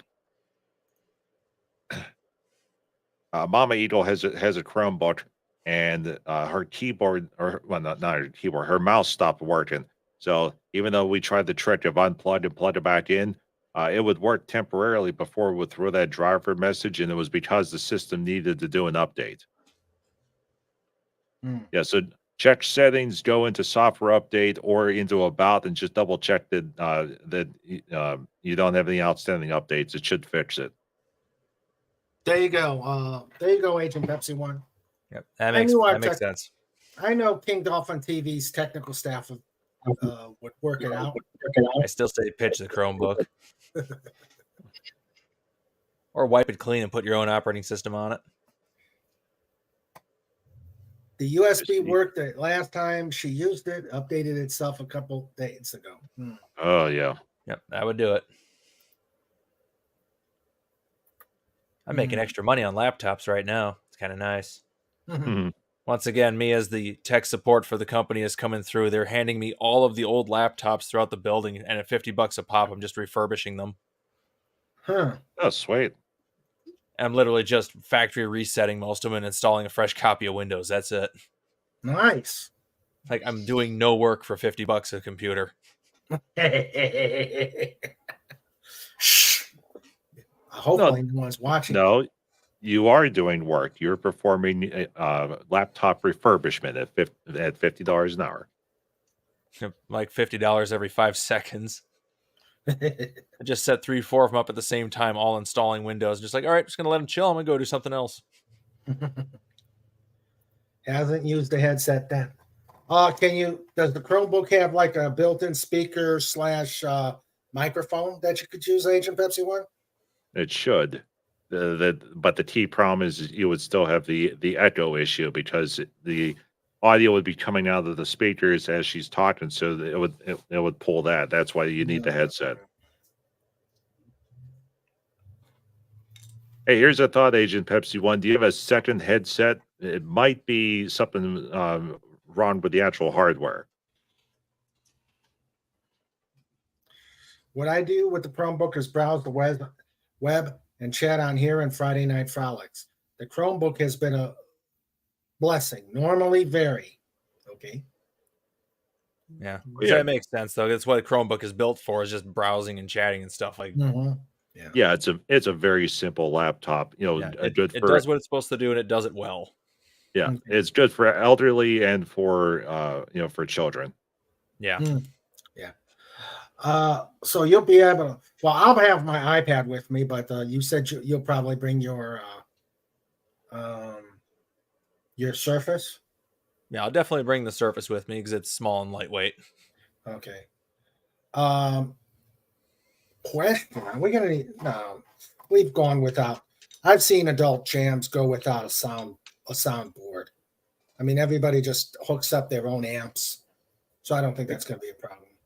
Yeah, we shouldn't need a mix board or anything. Do we intend to broadcast the entire jam?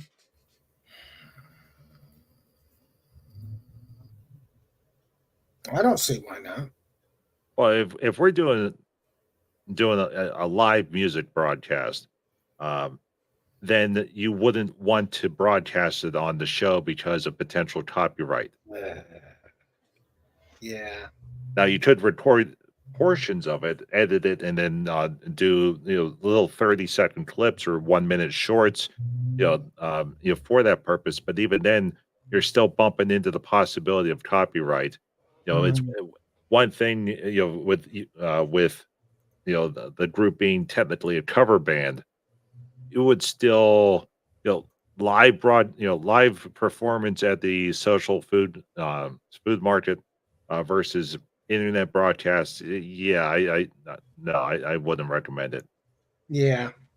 Oh, plus, stream lags or anything, it's going to make it sound worse. Yeah. And then we would need a sound guy to balance it and all that, and then you kind of would need a mix board then, really. If you're doing just a straight live broadcast, plug in the microphone, put it in front of the band, and and do it that way. But like Linrod says, it's going to sound terrible. Yeah. So okay. So what we'll do is we'll do the PodCon stream from 3 to 7, and then from 7 to 9 we'll do the jam. Yeah, that makes sense. Yeah, and then we can whatever we record, we can take and do some editing and make it nice for. I'll definitely bring in some decent microphone stuff. I have my Yeti and all that. Okay.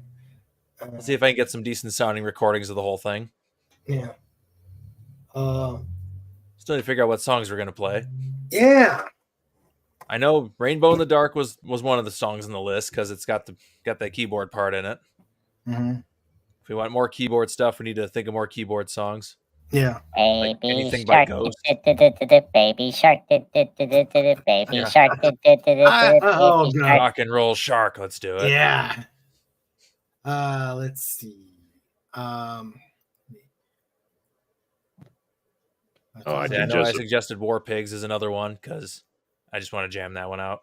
Okay. Now, just remember, I'm probably going to have. Well, I don't have to do any fancy fills. I can just do, just keeping the beat. So, as long as it sounds right, it should be okay. Yeah. Let's see. Boy, that would be funny. A death metal version of Baby Shark. Oh. Yeah. Dalek says, speaking of cons, there's a Comic-Con happening in Liverpool. Oh, sweet, Dalek. What are they calling it? Dalek Con. He owns it. Yeah. We should do Locomotive Breath. Ooh. Because I can rock that one like a boss. Oh. And I can sing the flute solo. Or you know what? I'm just going to go on eBay right now. I'm just going to buy a flute, and by PodCon, I'll be able to play it. Oh, cool.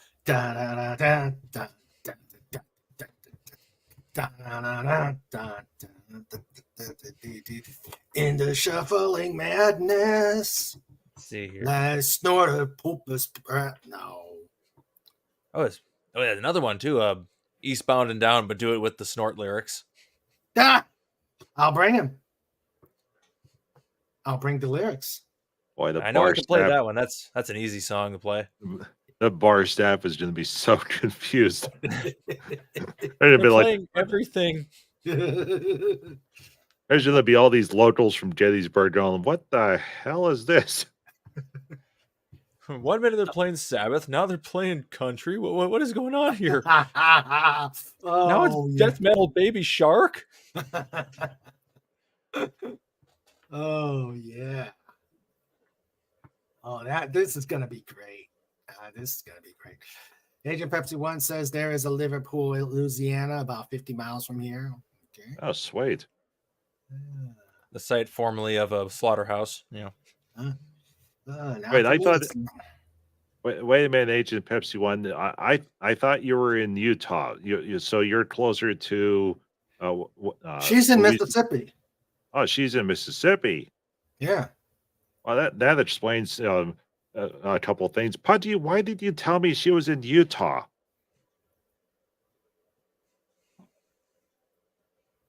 Wait, she's in Mississippi?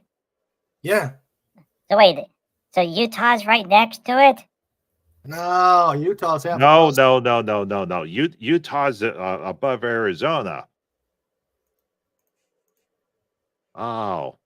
Boy, Pudgy hopes the cactuses are doing okay. I don't worry about cacti. They're pretty powerful. Sandra says she's going to need at least lead sheets or a music list so she could practice. Well, so I know Rainbow in the Dark should be easy enough to find. Because that's an actual song, you know? Okay.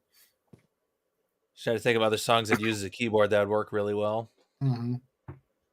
You know, the sad part is there were two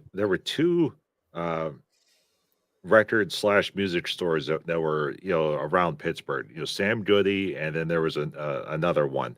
Both of them, you know, they closed basically all of their locations, but it used to have in the back corner all the sheet music, and it was, you know, every single song that, you know, Black Sabbath and Zeppelin and all of it, you know, and it was you know, the actual sheet music on how to play those various songs. And you know, there were bands. They would go right up, you know, right to the back, you know, get the music and then, you know, buy it and take it off. That was before Guitar Center started to spread throughout the area. Mm. I had a Led Zeppelin sheet music book for trumpet. Sweet. And then it got thrown away because the band teacher is a horrible person and I hated her. So she threw away all my music. So you had a big party, Agent Pepsi 1. Legatus Legionite says Comic-Con Liverpool is a fan convention held twice a year in the city of Liverpool, England, attracting 48,000 plus attendees across 2 large venues situated along the Liverpool waterfront. Sweet. And unlike that crazy Willy Wonka experience up in Scotland, that one's actually run right. Yeah. Hey, did you see that that story that Pudgy put into the Dolphin chat, where they made a Los Angeles version of that performance? Yeah, I didn't really look at it. Let me see here. Messages. Yeah, a couple of Americans decided, you know what, that's a great idea. So they took all the pictures, recreated it, but they actually did a stage performance. So you know, they did the part of the show that was missing, and the reviews are saying, hey, it wasn't half bad. Yeah, I saw that. Oh, and the lady, well, not the lady, it was a 16-year-old girl that was playing the darkness for the Willy Wonka Scotland experience. She got hired as an actress for a stage play in London. So, you know, so all the actors that were part of that, they became famous. You know, the stand-up comedian that was Willy Wonka, he got booked at all sorts of different shows, and the poor lady that was dressed as the Oompa Loompa, she got some acting work as well. So it happens when you got talent. Yeah. Yeah, and the stinky head that was behind the whole thing, yeah, he's being talked to by men in uniforms and spiffy hats. Agent Pepsi 1 says, I'm in Vicksburg, Mississippi. You have me confused with Mary Ashmead. Oh. Every time I hear the name of Vicksburg, I immediately think of Mississippi Queen. And Snort says hedgehogs are notoriously bad geographers. Yeah, when you're that small, looking at a map, you can't see everything. That's an urban legend, Snort. Dalek says that's true, Legatus. I went there 1 year. Stephen and I went dancing last night in Monroe. There was a really nice club that had an 80s night. Ooh, 80s nights are bad juju. Just going into an 80s night will get you tipsy. And speaking of tip, there's the tip. Ooh, I found an antique flute. No, don't buy it. That's bad. But it was made in 1949. No, don't buy it. Bad. It's American history. No, don't buy it. Bad. Why? Haven't you watched any ghosty movies? Every time you buy an antique, there's always something bad attached to it. I'm already cursed. I'm just bringing more in. It's fine. They can fight with the guys who are already in here. It's like, who gets to torment this guy today? I don't know. You're going to have to duke it out.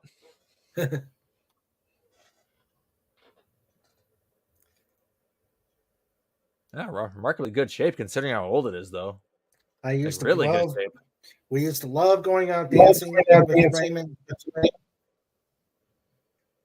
Wait, what was that, Dialect? You went all garbly. Oh, sorry. Sorry, I wasn't that. I wasn't taught. Sorry about that. I should have muted myself. Okay. Okay. Agent Pepsi wants. Sandra says, I used to love going out dancing with Raymond when we lived in Cleveland. There really hasn't been anywhere to do that since we moved down here. Yeah, we don't do line dancing. Why would you dance in a straight line? That's just boring. Yeah. Oh, she says, I was there in mid-'80s retro outfit, giant hair wig, gargantuan hoop earrings, even wore pale pink hose. Couldn't find any appropriate neon colored ones. Well, we got to get a picture of that Agent Pepsi one. I hope you got a picture. I hope you got a picture of that and can send it to the pod at thedolphinwars.com.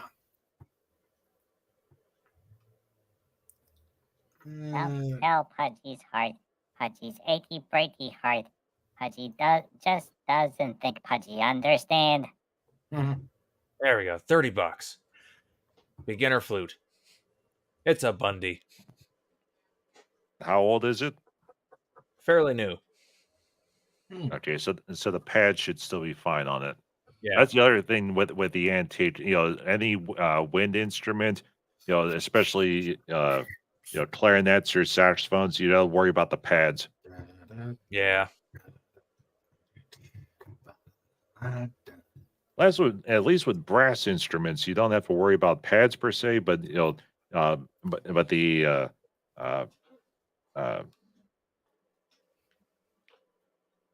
like valves and valve springs. Yeah, the valve springs. A lot of them will seize up. I had to fix a tuba with a pipe wrench the one time because I couldn't get the middle one out. Yanked it out, and then this black sludge started coming out of the tuba. I'm like, hey, yeah, this is not good.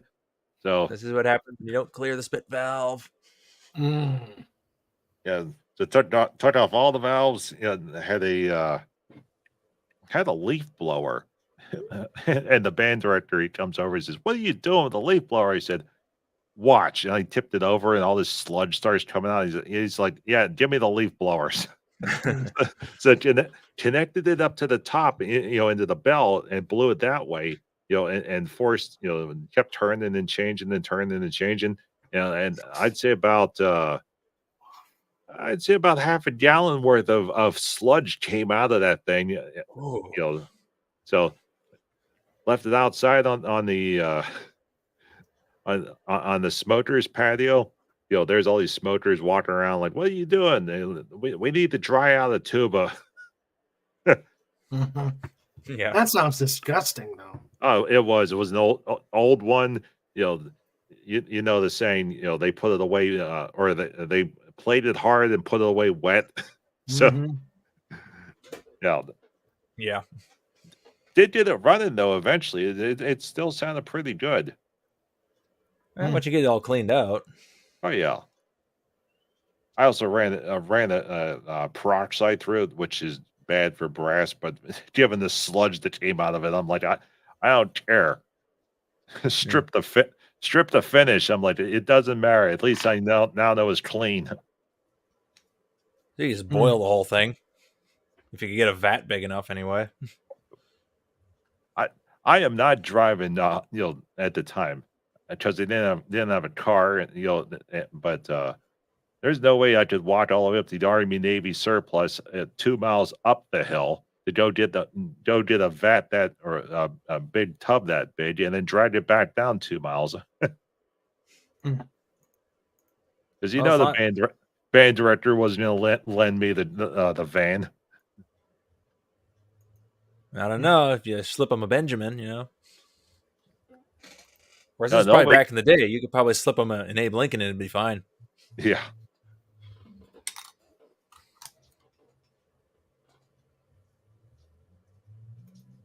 Other fun band story.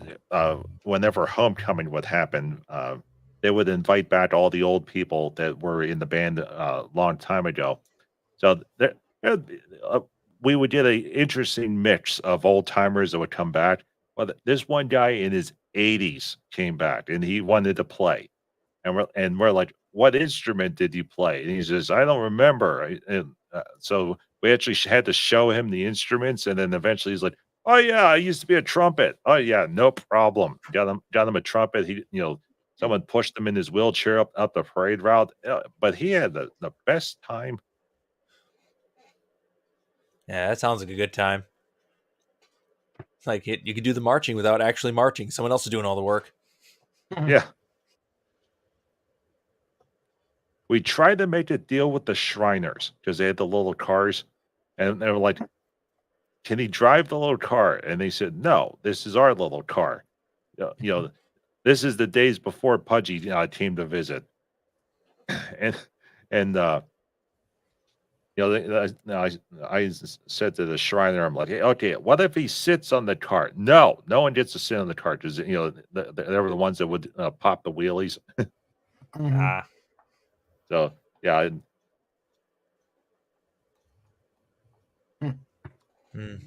I miss band. Probably the only thing I miss from school is band.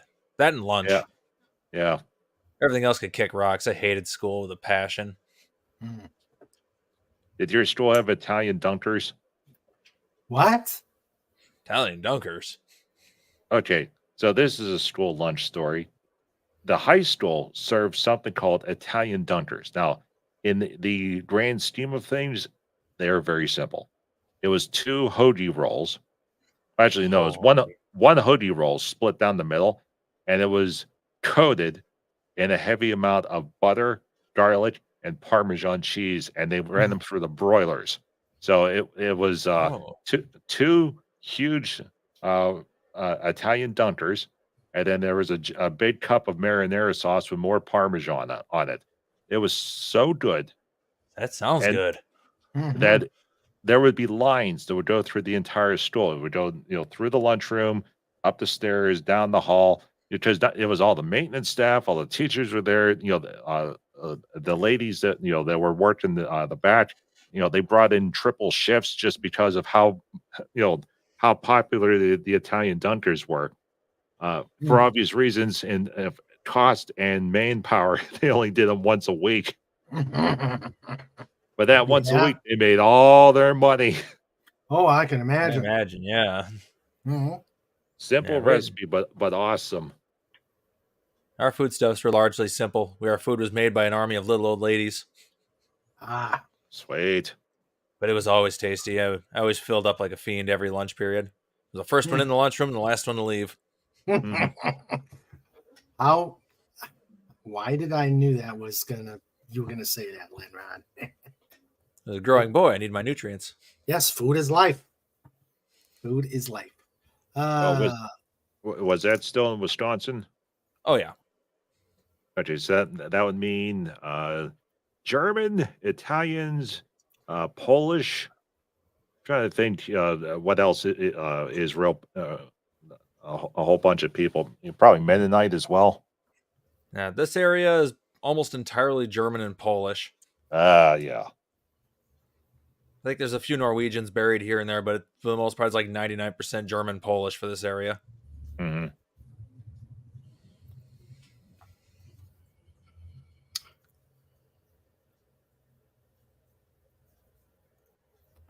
Okay. Oh, and I just got outbid. Sad face. About? The flute. I bid on the flute. I put a bid on it, and it just shot like 10 times what I just punched in. Like, oh, yep, guess we're not buying that one. What's eBay? Yeah. Why didn't just buy it up Snap? It wasn't to buy it now. It was a bidding one. Oh. It's probably their brother or their sister running it up just to artificially run up the bid. Yeah. It shot up hard. Like I said, I punched in something relatively low, and then it just shot up like 4 more bids out of nowhere. They did that, so they're pumping it. It's like, good job, Seattle Goodwill. Agent Pepsi 1 says, important, I refuse to eat anything made at the school. I think they're testing high-speed laxatives clandestinely. Hey, probably. I have a mild soy allergy, and soy is in absolutely everything now. So it's like that's probably what it is. Because gosh forbid that they actually put in natural ingredients. No, we'll put the stabilizers in. Oh, speaking of the stabilizers, I would buy this. It was wonderful. It was Amish made butter. Ooh, real butter. Yeah. Well, when I first bought it, it'd be this big wax paper rolled, and sealed with tape. Well, the last time I bought it, I put it in something, and it was melting away, and it was all full of white powder. And and what I later came to find out is that it's a stabilizing agent. It's a way of increasing the weight of the butter, so that you can use less milk to make more butter. So I didn't get sick from eating it, but at the same time, once I melted all of it, and then removed the stabilizing agent, and it wound up being like half of the butter that I bought was full of this stabilizer.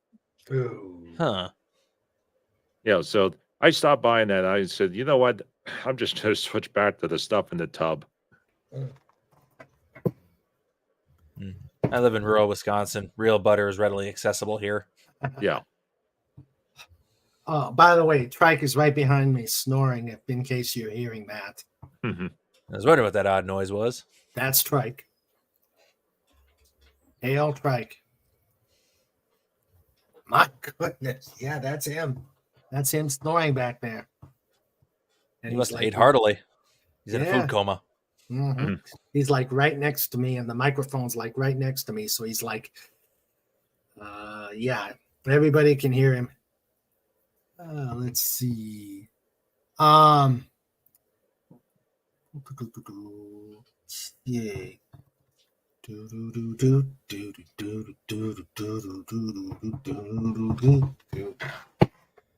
In the shuffling madness, lay snort a poopus breath. Yeah, I got it finally.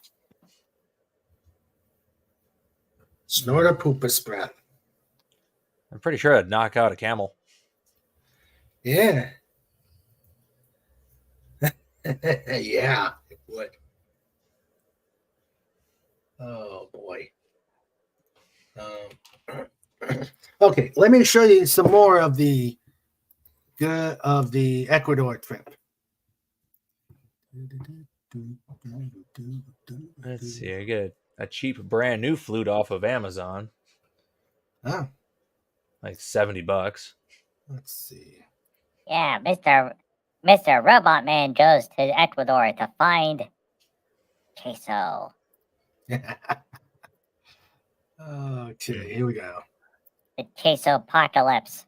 All right, so there's the young man going to be going to a full scholarship at Embry-Riddle. People and their scholarships. I dropped out of school. All right, let's see something. Before Sandra says if he's at the right angle, let me see. Let's see if I can do this without tearing apart my computer screen.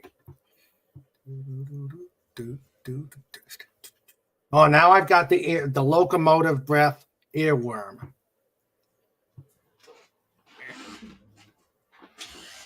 Of course, there could be worse.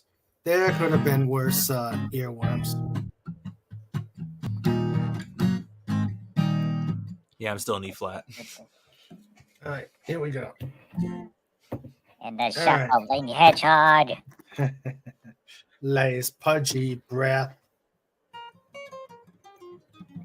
There he is. I tried.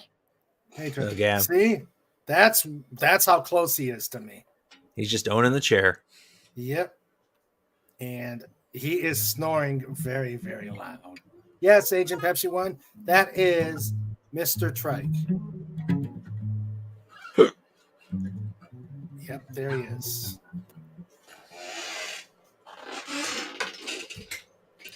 Okay. Yeah, old Trike.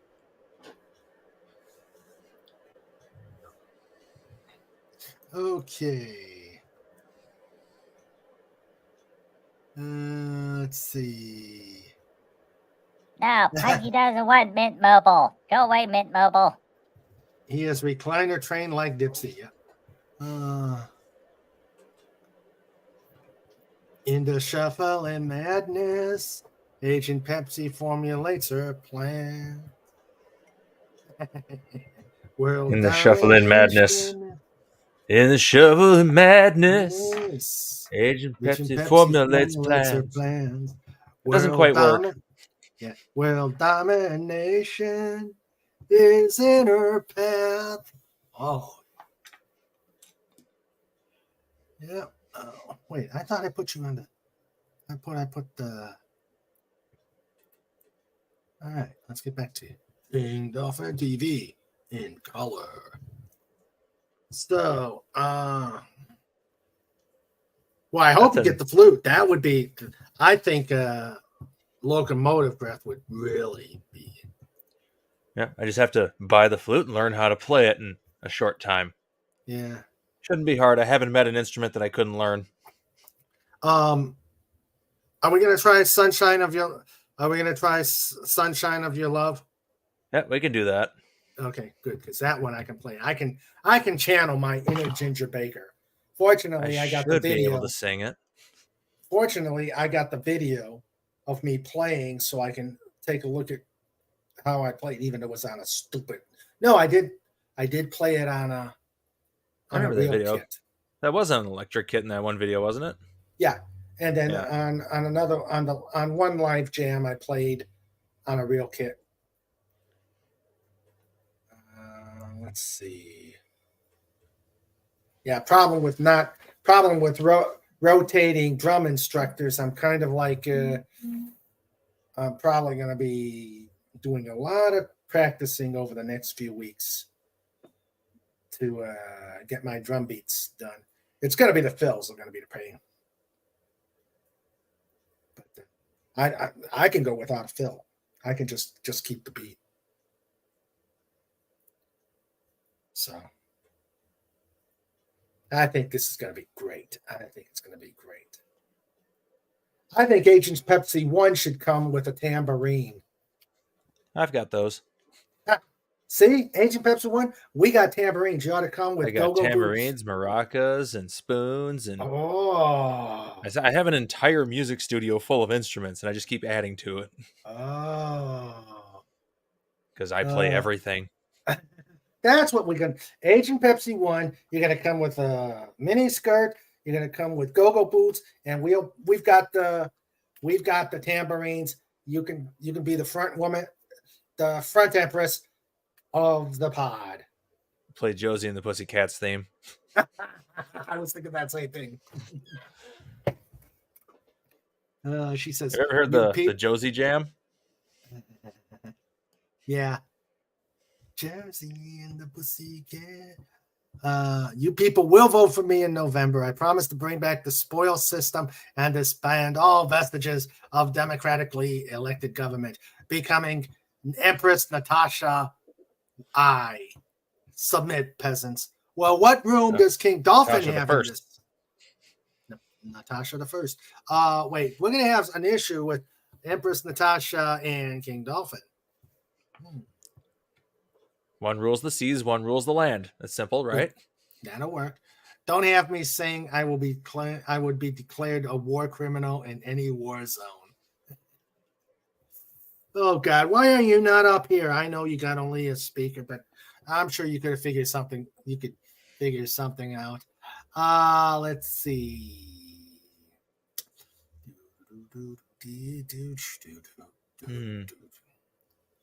Let's see. Oh my God. 70. They're here. They're here, everybody. Direct from Philly. Whoa. Yes. Yo. Hello. Hey. Hello. Can you hear me? Yeah, I can hear you. Oh. You What? can hear me? Yeah. I can hear you. Yeah, we hear you. Who? And your Oh, okay. car window's moving, so you're driving. You be careful. Oh, it's a car video. Oh, yeah. Car video. Yeah. Car video. Well, our good friend Fed is driving. Hey, Fat. Hi. So, What's up, fellas? What's up? Hey, not much. How you doing, Fat? I'm cold and it's raining, but we had a good time. Oh, good. I was kind of hoping you'd be able to turn on the phone and stream from the con, but I guess they couldn't let you. yeah, it was. It was busy. It was busy, and I guess the way that building is built, the signal wasn't able to go out or come in, whichever. Okay. But yeah, we did get to see Gina Carano. Oh, cool. And Rosario Dawson was next to her. And there was a whole lot of, what do we call them? Circles bouncing around there. And lots of circles. Huge bouncing circles. Huge circles. And interesting combinations of cosplay. Oh, okay. So we met Gary and Andy, and they got there. They took the train from Jersey, so we actually got there first. But we went through the first time, and then got something to eat. Went over to Grand Lodge, and Fat Gary and I took the quick tour. To take exit 331, be on the right to I-476 North Fort Plymouth meeting. Always interrupting. Yeah. So we took the quick tour of Grand Lodge and came back and just went through the whole place, and and I did manage to find you at least 2 potential interviews. Yeah, I saw the notice. Snort says, "Hello, Fat Ben." One is an author, comic book author. Seems really good guy. Turn sharp left. Oh, robot lady. And then the other lady, she takes pages out of old books and draws pictures on them. And it's a very interesting art style. So I've got the business cards. I'll get that to you tomorrow. All right, sounds good. Legatus asked, "Is the vehicle called Slave One?" Ooh, yeah. Wouldn't you like to know? Yeah. I'll find out at PodCon. Turn sharp left to 4th Street. You know, this GPS thing, she's acting like a slave driver. So Pudgy had to leave. Oh. Yeah. So Oh well. Yeah, so Pudgy had to step out. So hail to the Pudgy. Hail Pudgy. Hail Pudgy. Hail Pudge.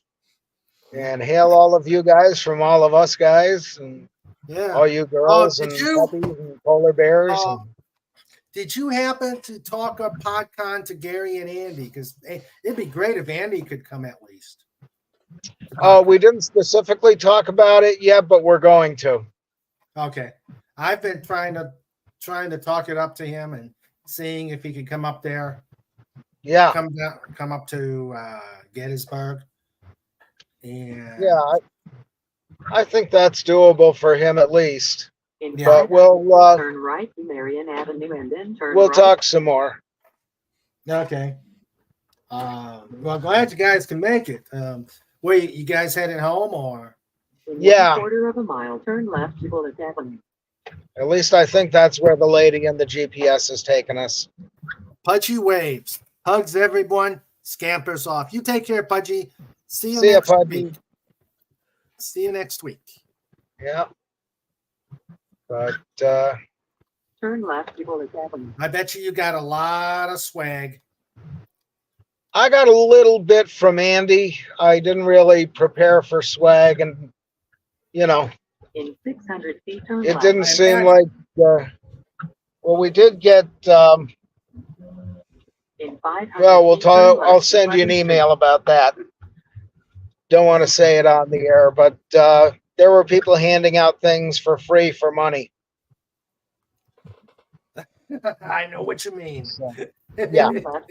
I know what you mean. So same thing they do in Vegas. Let me guess. That. Yeah, pretty much. Yeah, don't need. And, in 600 feet, turn right. In 800 feet, Let's turn see. right. Agent Pepsi 1. The gal on Voyager is Roxanne Biggs Dawson. Rosario Dawson. Rosario Dawson does Ahsoka.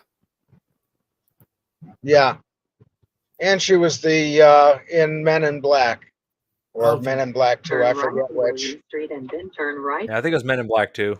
Yeah, no, it's Roxanne Biggs Dawson or Roxanne Dawson, who did Voyager as the psycho Klingon, as the psycho half Klingon. Ah, psycho Klingon. Wow. In 1/4 of a mile, turn left. Yeah. Psycho Klingon. Psycho Klingon. I'm glad I'm not the only one who knows that. So how long is it going to take you guys to get home? How far? Well, let's see. Turn left to Church Street and then turn left. Judging by where we're at and what the GPS has been saying, it could be next month. Because I see what could be a highway in front of us, but we're in a residential area. Oh, no. Uh-oh. And this would be perfect for Cobalt. He agrees with me about Pennsylvania roads. Let's see. Yeah, it was about 2 hours for me to get down to FET. And then, let me see. It's about 2.5 getting down there, right? Yeah, about 2.5 getting down to Philly. Cool. And very interesting day. Very strange people. Well, let me ask you one thing. Maybe, Bet, what are you working Wednesday? Wednesday, yeah. Well, I was thinking we could probably bring you guys, since what I've got is the Fantastic Four reviews. If you guys want to come on and talk about the convention, we can do that for a little bit before going into the reviews. Either you or John, or both. Yeah.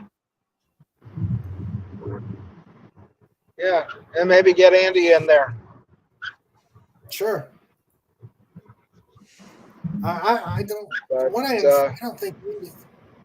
Well, I don't know if Andy's going to be prepping for pop culture. I'll check. Yeah.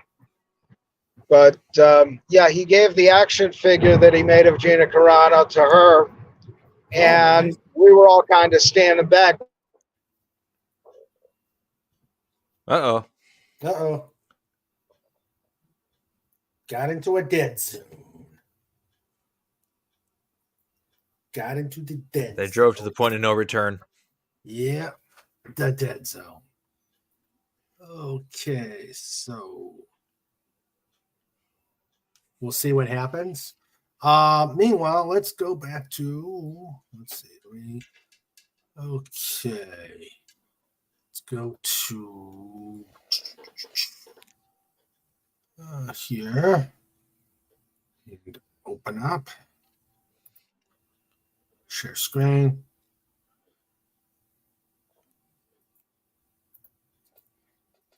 It's not working. There it goes. There it goes.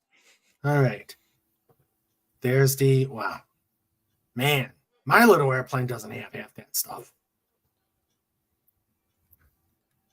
And they are in Ecuador. Ooh, a Windsor hotel.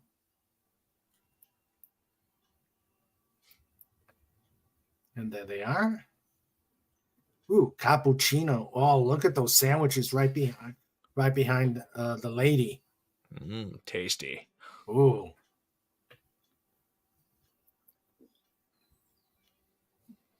And they got Robomaniacs. Okay, they're over at the facility, and they're talking. Oh, okay, they're talking about the robotics. Lady Voltage. That's it. Oh wow. Oh wow. Hit the end of the line, huh? Yeah, we hit the end of the line. Must have ran out of battery. Yeah. Well, hopefully we'll get more. Sure, it probably took like 1,000 pictures, just uploaded only a handful of them. Yeah, true. Okay, we lost Fez and Fett. They're probably trying to get into a better site. Probably hit a tunnel or something. Mm-hmm. That's true. Okay, what else? Let's see. So how goes the flute hunt? Well, I got a lead on an Amazon order. Oh, okay. I've never heard of this brand before, but it's rated pretty high on here. Okay. It's like $70, so that's not too bad. Agent Pepsi 1 says, you can have a position in my government. Minister of Literature. Okay. It's probably an unpaid position, being that she's, Supreme Empress, That's true. All right, let's try again. We got buffering. Welcome back. I'm glad to be here. And everybody's buffering. So I'm buying Excedrin.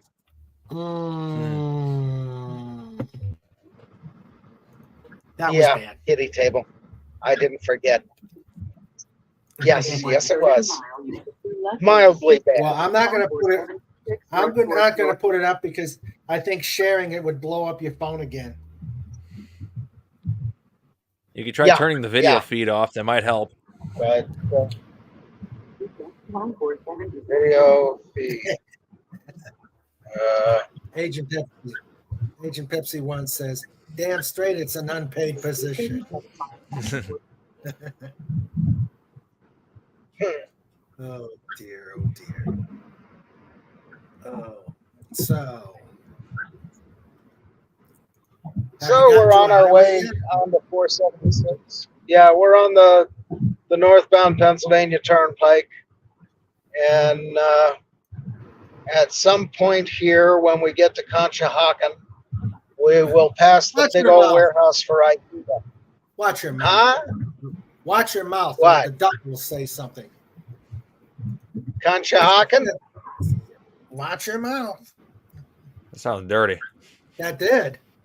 Oh, no, it's an Indian word. Surprised the duck didn't say anything. Oh, no. Anywho, IKEA's big warehouse is here somewhere.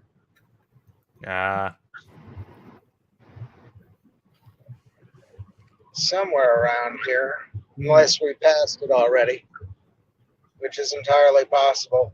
But Quakertown is coming, and Lansdale, and good God, what is that? Oh, it's a truck. What is happening in there? Aurora Borealis. Yeah. Aurora Borealis. I want to be a keeper of the great seal. I'm good with seals. Yeah. So is that a van you're in, or you're in a sedan? It's one of those. Say, what the hell kind of car is it? Like a crossover. It's an Equinox. Equinox. Oh, an Equinox. Okay.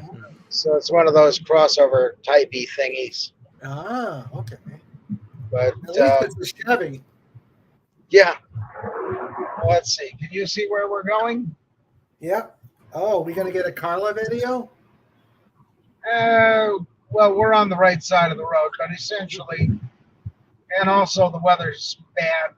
You know, she always gets nice days. Yeah. Looks like what it was like here this morning. It was probably quite stormy here earlier this morning. Yeah, it's looking quite miserable here too. Yeah, it ain't good. No. But it ain't completely bad. No. At least you can see. At least it's not snowing. Ooh. Yeah. It ain't snowing. There's no ice. And nobody I know from Pittston is on the road, so you know. Yeah. Well, Agent Pepsi 1 is going to bail out. She's going to lay down for a little bit. Only had about 3.5 to 4 hours of sleep last night, and still somewhat suffering from Merlot last night. Oh dear. Yeah. Well, only 3.5, 4 hours of sleep. Luxury. Well, when you go to a con, you don't sleep. Yeah. You take care, Agent Pepsi 1. We will talk to you later. Take care, Pepsi.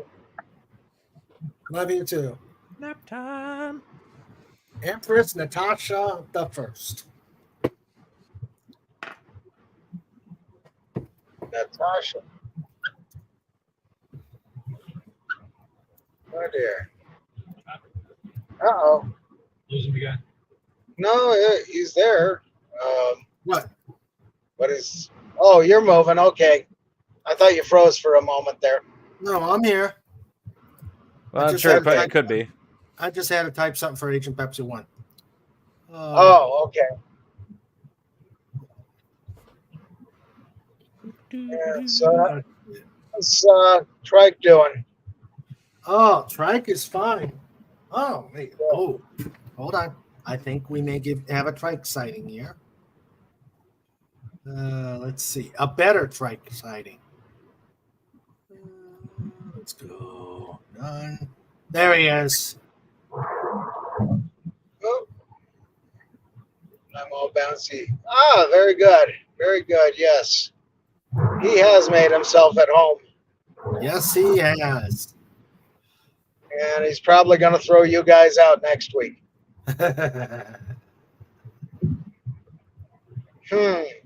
Yep, he is just laid out there. Oh, he's gotten into the habit of getting under our blankets. Oh boy. Yeah. All right. Let's see. Very good. Yep. He is out. And of course, he needs a kitten. He needs a kitten to play with. He doesn't like cats. Uh-huh. Yeah, he does not like cats. So he shouldn't eat his toys and shouldn't play with his food. Yep. I see. Yep. Let's see. Tim says I just found an old Lord of the Rings calendar from 77, 77, and 80. Okay. Oh boy. What? How do you get 277 calendars?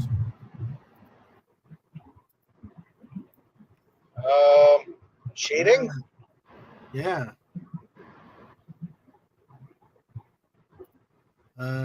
76, 77, and 80. Okay.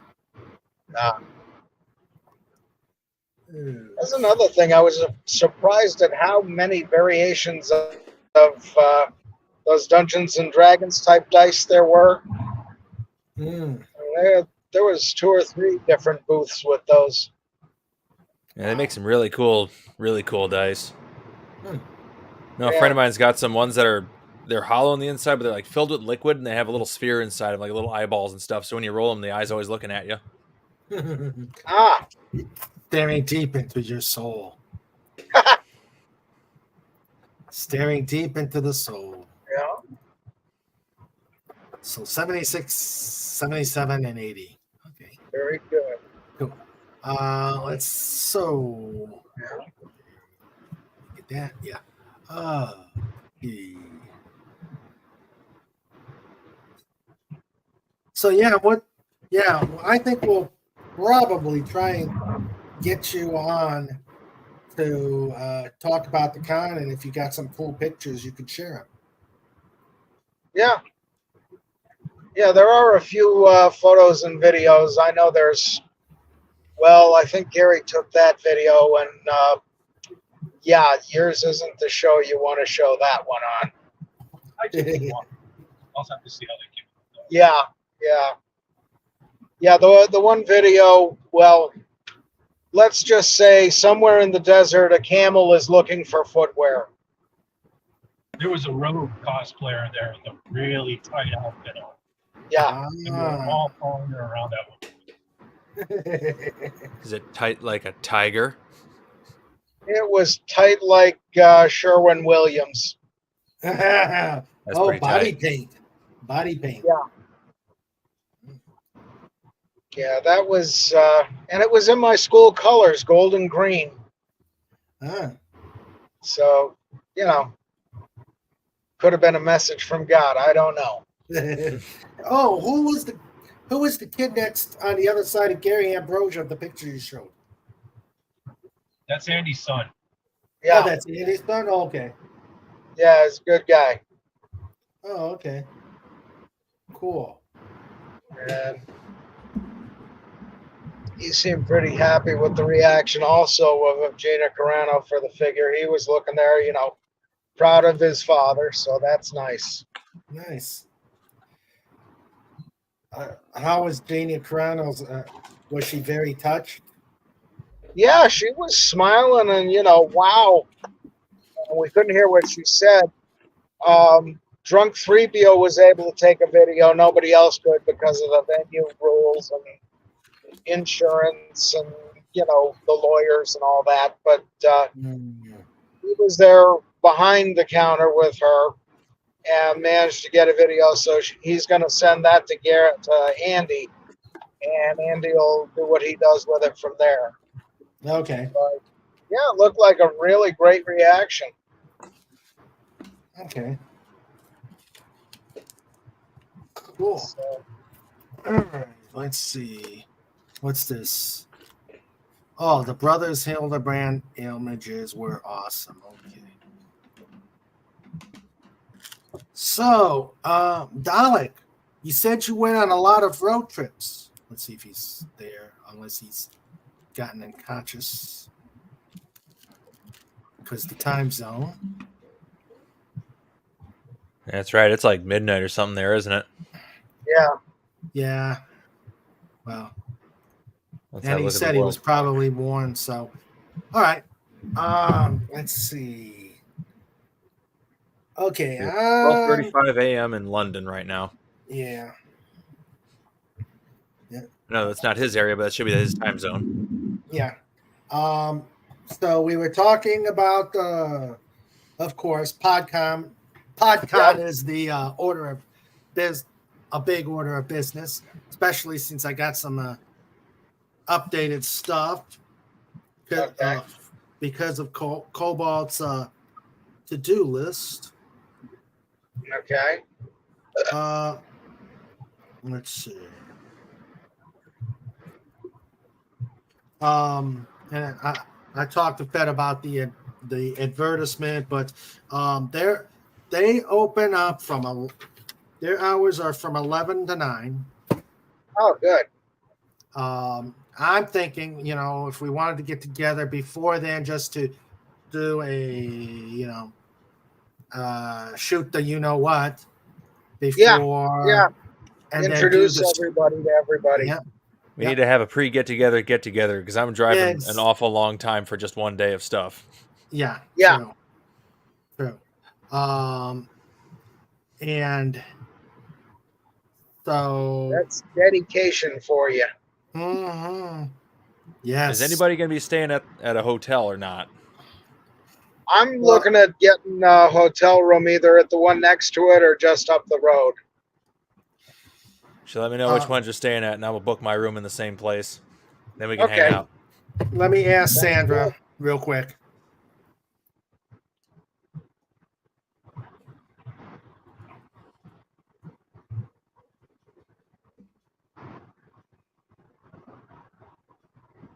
Oh, it's the farm.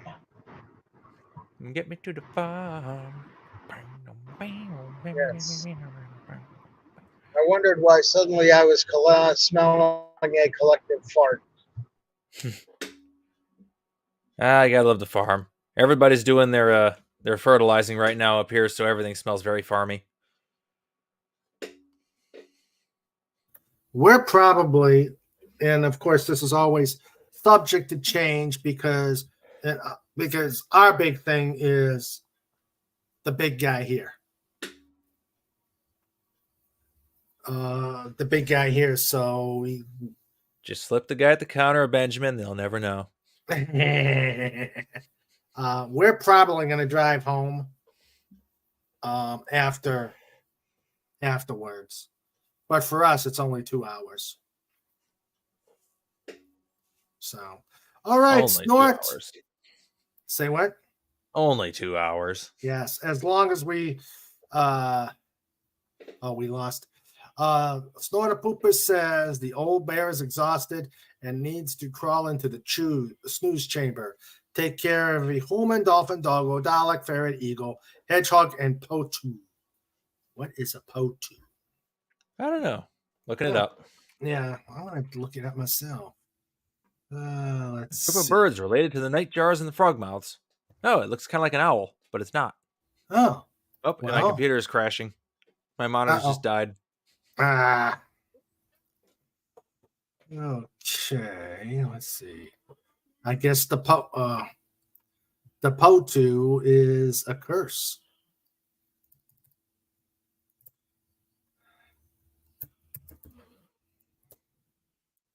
Oh, yeah, a family of nocturnal birds. Okay. Good night, Snorty. Legatus asks, did Fett and Fez enjoy any local cuisine? Well, since they just booted off, we don't know. Let's see. Yeah, let's see. So it's just me right now. Yeah, it's really just me. All right. So we don't know if Legatus, whether they did or not. Okay.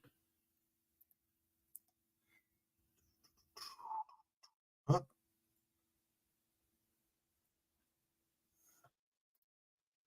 Oh, dear.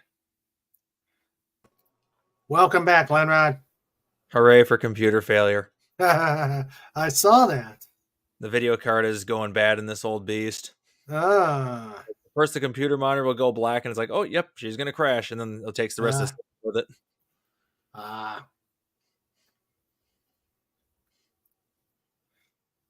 Okay. Let's see here. Oh, that one's got a soft box. A soft box? Yeah, just looking at the flutes that are for sale. Ah. Not sure if I want that one. There's one with the hard call. Both the same price. Both about the same customer rating. Ah. So one does have a higher rating for sound quality, though. I do like my sound quality. Yes, must have sound quality. Here's a good one.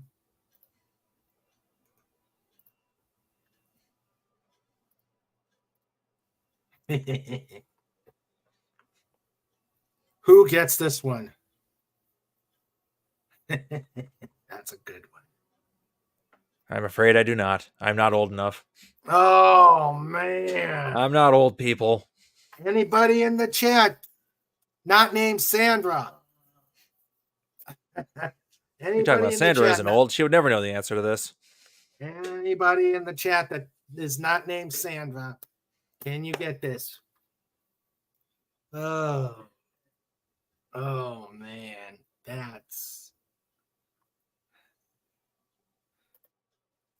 Oh, they're back. Yeah, are they back? Sort of. Okay, we're back, kinda, sorta. Sort of. Can you get this? Can you get this meme? It's an age test.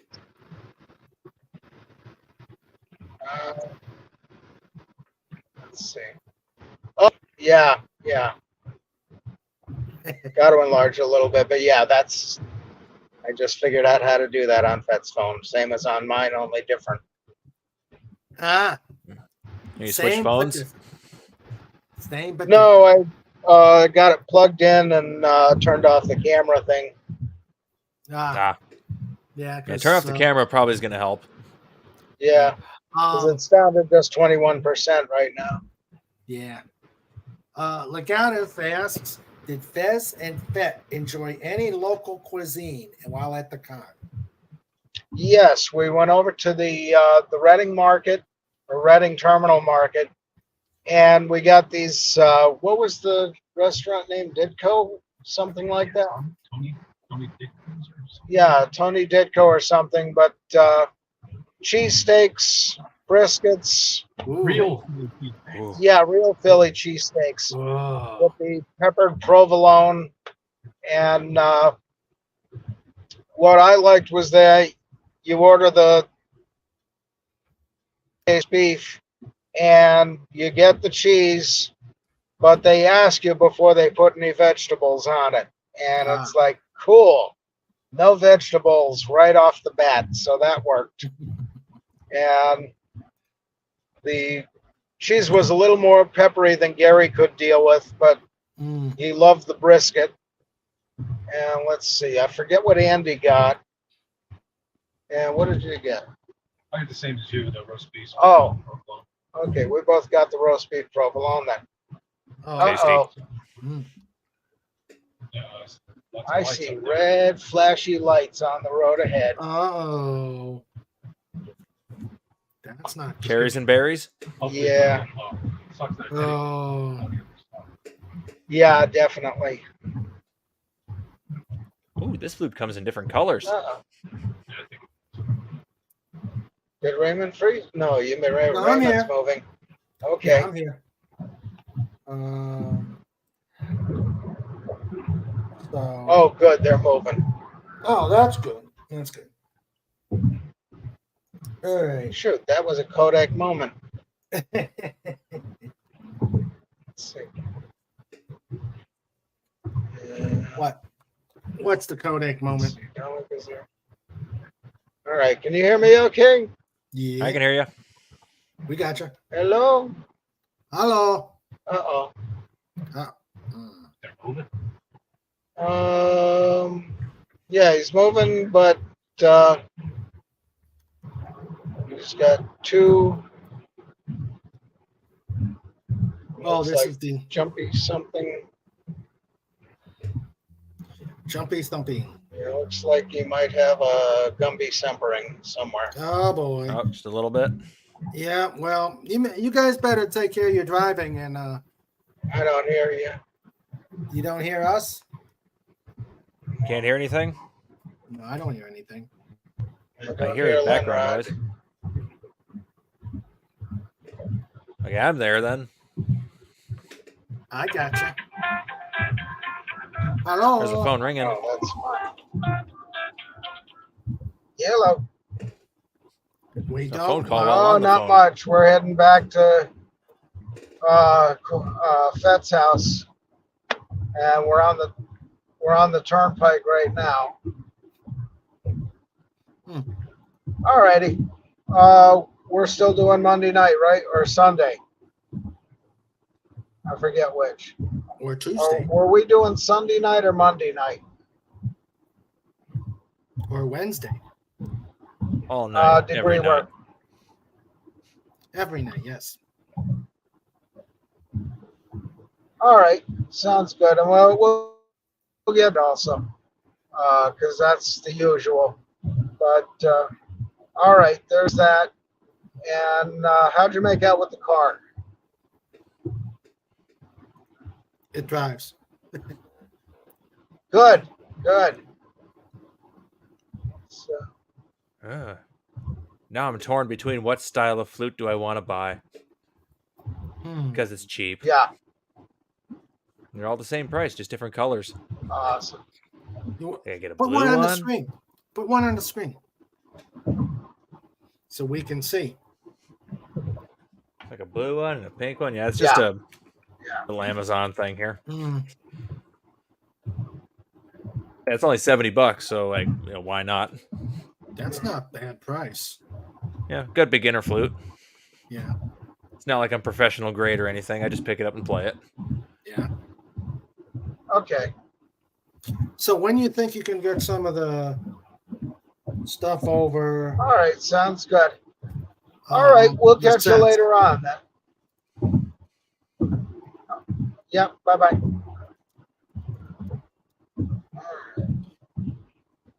Okay, who was that? Stanley should have his car back tomorrow. Yay. Oh, okay. Let's see. Oh, this one's got Now, gold where are buttons. we? Whoa. Are you there, Raymond? Yeah, we're here. Oh, this I'm going to share. Can't hear you at all. Oh, we're no. here. We're here. Huh? Might have to go out and go back again. Yeah. Well, why don't you guys? Oh, Yep, okay. there they went. Yeah, they're Okay. probably resetting it. Yeah. Let's see. Oh, that's nice. I say cheap, but cheap is good. Is that real metal or faux metal? It better be metal, otherwise it's just going to fall apart. Mm. It is a wind instrument. Huh.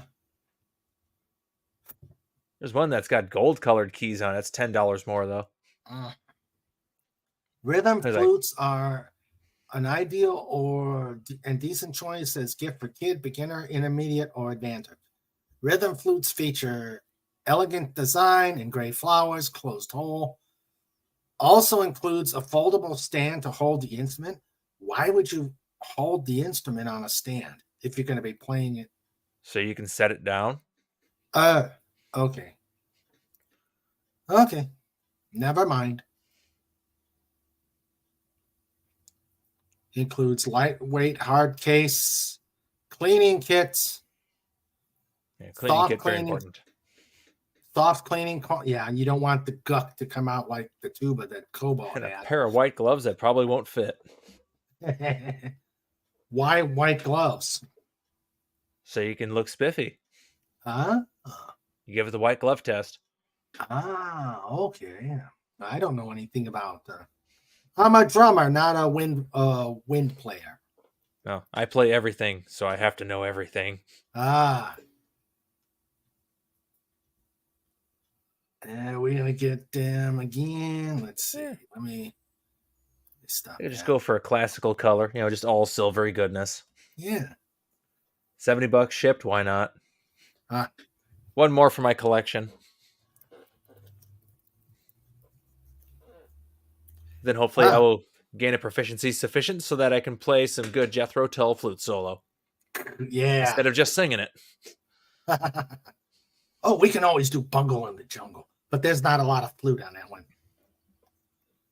It's like, there's flute in it. Okay.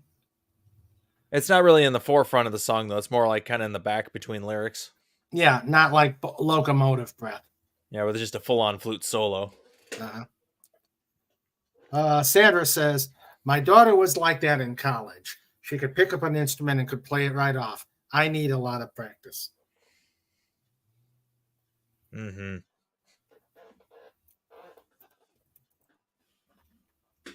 Yay, playing instruments. Ah. I can play the ocarina now because it's fun. Oh, okay. I had one handed to me and I played it for 15 seconds and then I got it. It's like an absurdly simple instrument, though. Huh. Each hole is a note. Simple. Well, the ocarina I have is the cheapest thing they had. It really is the cheapest things. Like the bottom end, the lower notes are like a half step down, so it's all flat on the low end.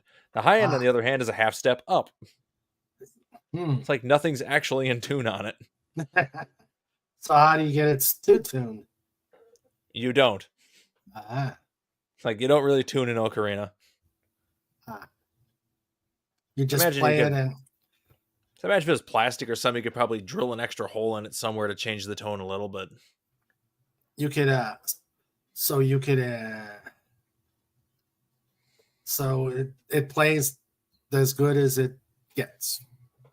Pretty much, I think. I mean, obviously they make some really expensive ocarinas. I've go on eBay and they're like $300-$400 ones or more. It's like, oh, that's a lot of money for such a simple instrument. Mm-hmm. It must actually be in tune.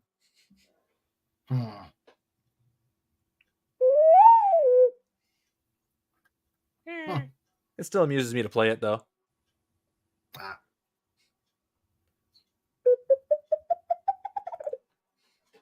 Anyway, back to my hunt.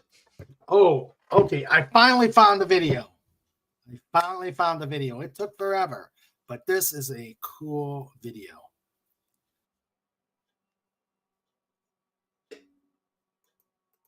Yay, video. It's not quite.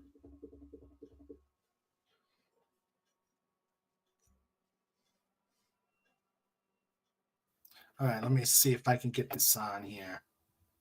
Will it play? That's the next question. Yeah, that is. Let's see. Cobalt says, sounds like the owl from Clash of the Titans. Okay. Okay, here we go.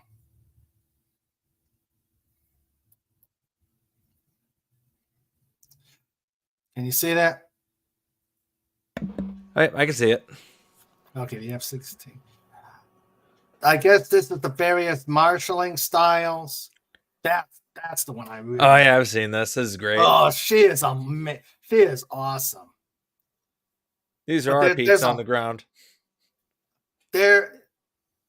We call this morale. Mm-hmm. Yeah. The girl doing the cartwheels is awesome. She can flip as fast as it taxis. Yeah.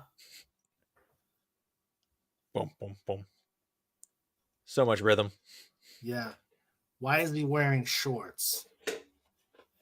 Other than the fact that maybe other than the fact that he is probably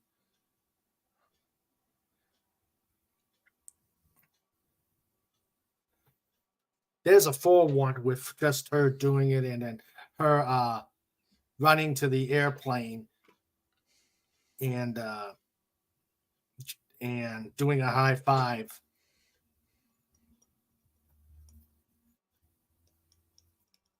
Wow. That's cool. Element essentials for band flute book. No. We don't need that. Fingering chart. No, we don't need that either. We're gonna do it just like the real guy. What's the guy's name? I forget his name now. The frontman for Jethro Tull. God, I can't remember his name, but yeah, he didn't learn the flute. Ian Anderson. That's the guy. Ian Anderson. Yeah, but he never learned the flute classically. He just picked it up and started playing it. So if you want to play any of those songs with sheet music, you have to have a special fingering chart for it. Otherwise, the tone will be wrong. In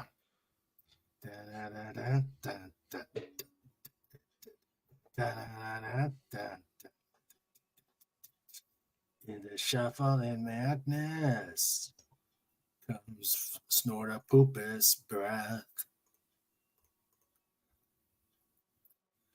Jeez. It's been so long since I bought anything off Amazon, I don't remember my password on there anymore. Uh-oh. Let's see here. That is nice. That is a nice flute. Well, it's cheap, so yeah, cheap is what matters. Mm-hmm. As long as it sounds okay and it's cheap, that's all that matters. 2 pounds.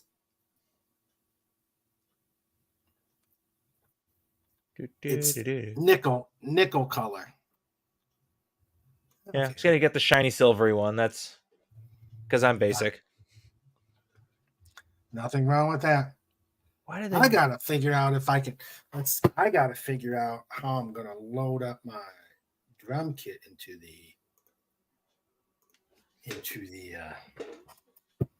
my car. Yeah, if there's a wheel, there's a way. I could fit all of my drums in the back of my Fiesta, so it's doable anywhere. And I had room to spare too, because my mom was in the car too. We had plenty of space.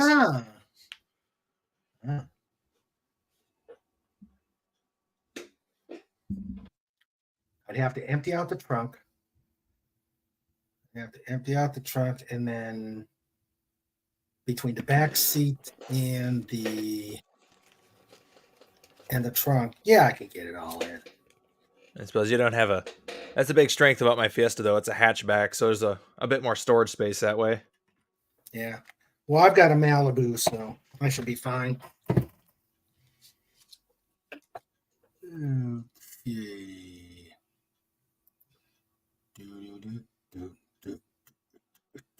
Now I'm going to have that. I'm going to have that song in my earworm for the next couple weeks. That's fine. Yeah. Could be worse songs. Yeah, could be something by Taylor Swift. Yeah, I think we can, Sandra. I think we can. I say there's a way to do it. It can be done. Yeah, it could. Yeah, we could do it. Worst case scenario, I will drive to your house first, and then I will pack your vehicle for you using my real world Tetris powers.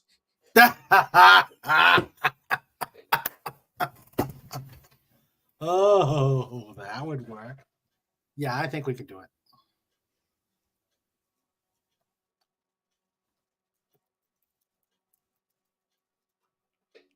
Why is the shipping on this so absurdly long? I'm trying to figure this out. Okay. It's like 1 month away for arrival for the shipping on all of it. Oh, you better order today then. Why is it so long, though? That makes no sense. It's like a month-long wait. Was it shipping straight from China? I don't know. Do you have an Amazon?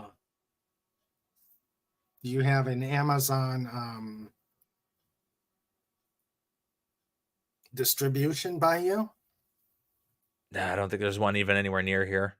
But Mm. even then, still like a 1 month wait. I've ordered off Amazon before, and it's never been that long of a shipping. This must be something coming straight from its manufacturer. Mm. Oh well, order now. It'll arrive by... Ew, no, that's not going to work, is it? Standard shipping could arrive as late as after PodCon. Oh, no. That's not good. Yeah, why is it shipping so far out? That's not cool. It's like, I need some time to learn how to play it first. Yeah. That's true. Yeah, like these shipping times are nuts. That isn't worth it. Yeah, that's crazy. Unless you got Prime, then Prime. How Well, much even the does Prime is Prime? still. How much does Prime speed it up on? It depends. On this thing, it lists the Prime shipping time is the same as standard shipping time. Cheaper. What was that? Mine is not necessarily going to make it faster. Yeah. Wow. Yeah. That's nuts. Why is it such a long shipping plan? I don't know. That's crazy. Where does it say it's coming from? Says sold by Amazon warehouse. Hang on here. I'm gonna look and see. There's a used one that's a little bit cheaper that's shipping from somewhere closer, it looks like. Okay. Let's see. Yeah, May 10th it estimates for the used one to arrive. Which only gives you. It only gives you. I'll what? say arriving next week is plenty of time. Yeah. Hey, Snort. No, he left. Ah, phooey. I wanted to show these to Snort.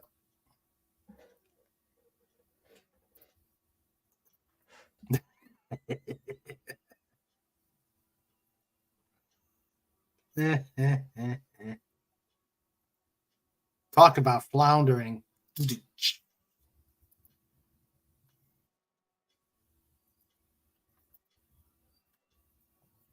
Lenrod, you there? Yeah, I'm here. I'm just reading. Oh, okay. Just trying to see what the status of the used one is, but it looks like it's just an open box. An open Like box? they put it back in. Yeah, I think we'll just I think we're gonna go that route.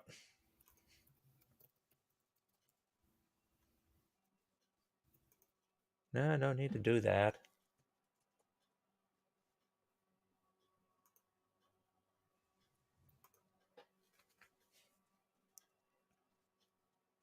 No, I have no code.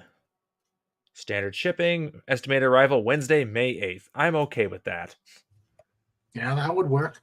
$10 less and a month less wait time. Yeah, I think that's a win. Yeah, it is. And ordered. Okay. I have another instrument coming for my collection. Oh dear, oh dear. Now that I've spent more money. Nothing wrong with it. All right, Slinkies. Ah! I just spent like $160 yesterday. Oh dear. Getting my But passport. you're making $50 for fixing computers. Yeah, once all those go through, everything's paid for. Look at this spinning around.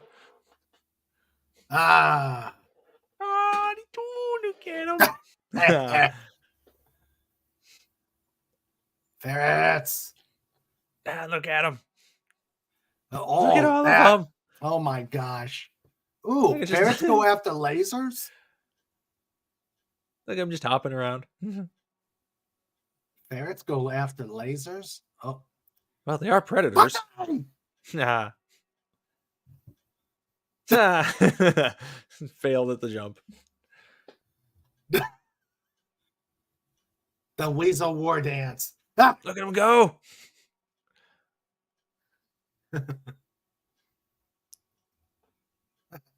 Pilfering shiny things.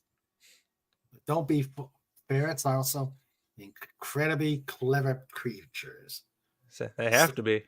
Mm-hmm. I just love it. It's just spinning.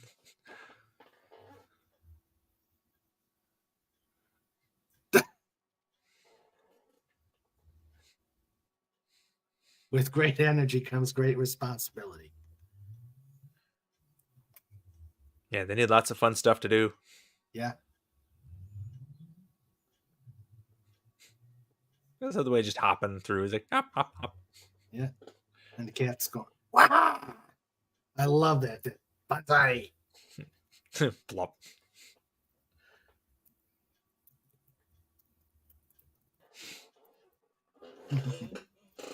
Just going through the tubes. Yeah, a buddy of mine had a ferret. I think it was cool. It is buried in one of my old card boxes.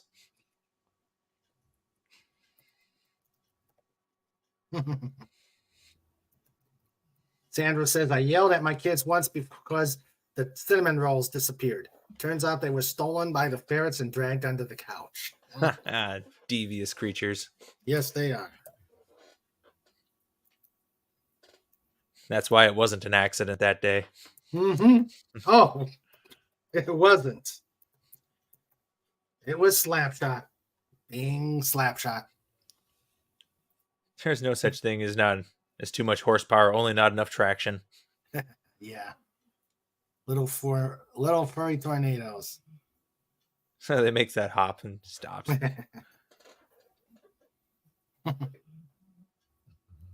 I love that tube. Yeah, the tube, yeah. Just through the was like a ventilation duct. Mm-hmm. Whatever you find a clear one like that. I've never seen a clear pipe like that. Oh, they do. We have. They're always white. We have one like that for them. I suppose usually when I'm buying the cheapest ones that are always, you can't see through them. Yeah, no, we have that. We just don't do that with them. We can't have them really able to come downstairs because one, that's a long haul. Two, I've got hardwood floors and they poop everywhere, so they'd be ruining lots of. Huh. Yeah, I suppose can't you like litter box train a ferret, or is that possible? If it is, they use the litter box, but we also have paper, and they will go wherever they go. That's the problem with these critters. When they get rolling, they just don't care anymore. Mm-hmm. It's like, I'm moving, need extra thrust. Yep. Got to improve the thrust to weight ratio. Mm-hmm. Unload some weight.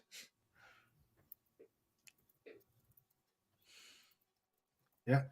And Sandra says you can get them from ferret.com or other supply stores. Ah, so custom for ferrets. Yes, custom for ferrets. Yes. I'd like to have furry critters, but no. Just no. I like breathing. Oh, you got allergies? I'm like allergic to everything that's soft and furry. Plus, if I had a critter here, I'd have, if I go on any of my long trips like this, either it's coming with me, which makes things complicated, or I have to find somebody to look after, and that's annoying. Yeah. Sandra says they are like little kids. The closest to the distance to the closest litter box can be quite a distance for something that little. I got mad hops. There's nothing that far away. Yeah. In our single floor house in Maryland, we had boxes everywhere. Including their room, along with paper. They have an apartment upstairs. They've got a cage, they got lots of room, they got their toys, their balls. You got to turn the whole room into their cage. Yeah, give them all the space to run. That's right. And what's funny is my youngest granddaughter, she always goes up there to see the ferrets. But then the next thing is we let them in there, and while my oldest one wants to pet the ferret, the youngest one goes into their ball pit to grab balls to play with.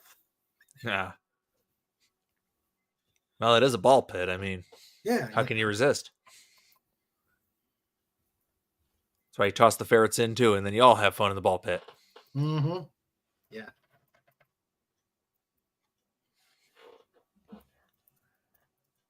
So, all right. Yeah.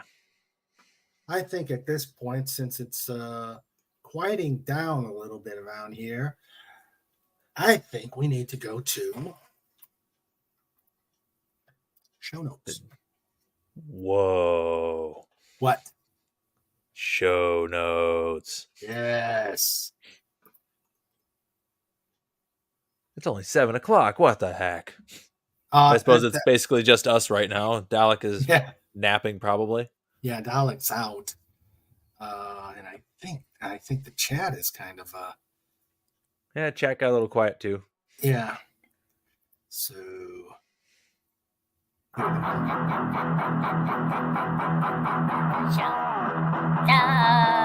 with Mr.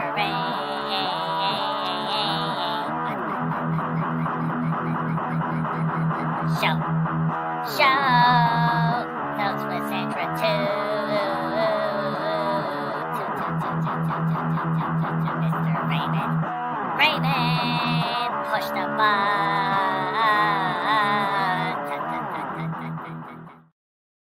all right, show notes. Woo! Next, this coming Wednesday, we're planning Fantastic Four reviews. However, we may bring John and or Fett on to talk about the Philly Fan Fest.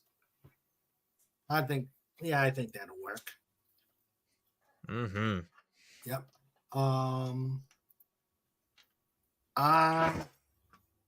So what was that? Trike, you okay? Oh, I gotta catch this fast while we can. Let's see if I can do this fast. He just flopped. It's like, yep. And relaxed. I hear where there's a dead dog on your couch. It's like almost the same color as the couch. Yeah. Camouflaged. He's dead. You know, they say dead ferret sleep. This guy is dead dog sleep. That is awesome. Oh boy. I just had to show that.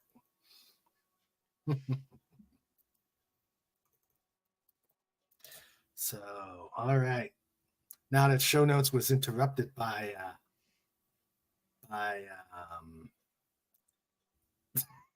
and he holds that position. Clearly, he's comfortable. Yeah. Sandra says, I'm so glad he's feeling comfortable and safe enough to sleep with his belly exposed. Yeah. Hail to the trike. It's time for more FF story time. Yep. Okay. Let's go to do that and go to back to show notes. So, Fantastic Four reviews and talking about the Philly Con. On the 15th, we're going to talk time travel in Deep Space Nine with Anti-Derivative Jill. On the 22nd, we will be talking about the 99's Air Race Classic with the team that will be representing the local area. And on the 29th, we will have Fermented Cinema on. And right now, just because next week will be on a Saturday, the 18th, we're not sure yet. It may be a Sunday show. So Sunday, yeah. So that is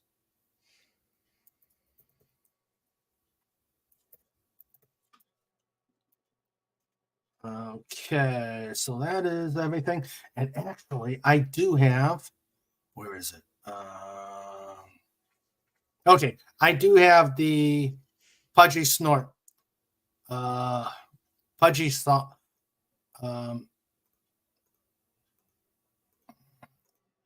The Pudgy song. Southbound They Go. Yeah. So we do have that. I'll make sure I get it to you. Yeah, I still need to make the version of the pod song yet. It's such an easy task. I just keep not doing it. Mm-hmm. Just have to go to my other computer in the music room and take the original sound files. Yeah. All right. So that is show notes. We should play a live version of the show notes song. Oh, yeah. I gotta talk to Cobalt and see how we're gonna. Pudgy's gonna be really, really shy at this at PodCon. So we're gonna have to. Yeah. Is Cobalt going to be the mouthpiece, or is there going to be another way to do that? I got to talk to him. We'll find a way. If we get enough sugar on hand, we can attract a Pudgy. That's true. I'm gonna have the giant eclairs with. Yeah, that's even truer. That's true. All right. So Shows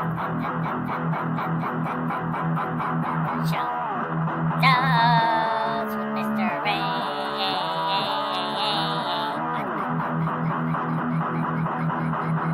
Shows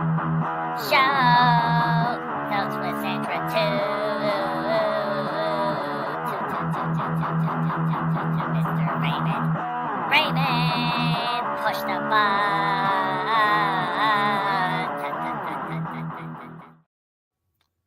show notes.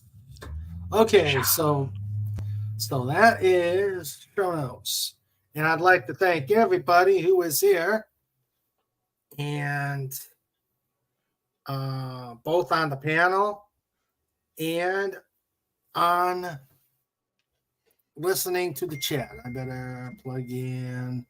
We had Fat. We had Fez. Okay. Let's see something here. Okay. That's the producer stuff. All right. So we will like to thank you, Letrod, for being here. Always a good time. Always a good time. And we're getting closer. A month and a half. Wow. Hype train. Yeah. Hype train. All right. And Dalek. Yeah, let's see if Dalek is quite possibly passed out. Yeah, I guess the day trips wore him out. All right, so let's let me thank everybody who came to visit. We had Darth.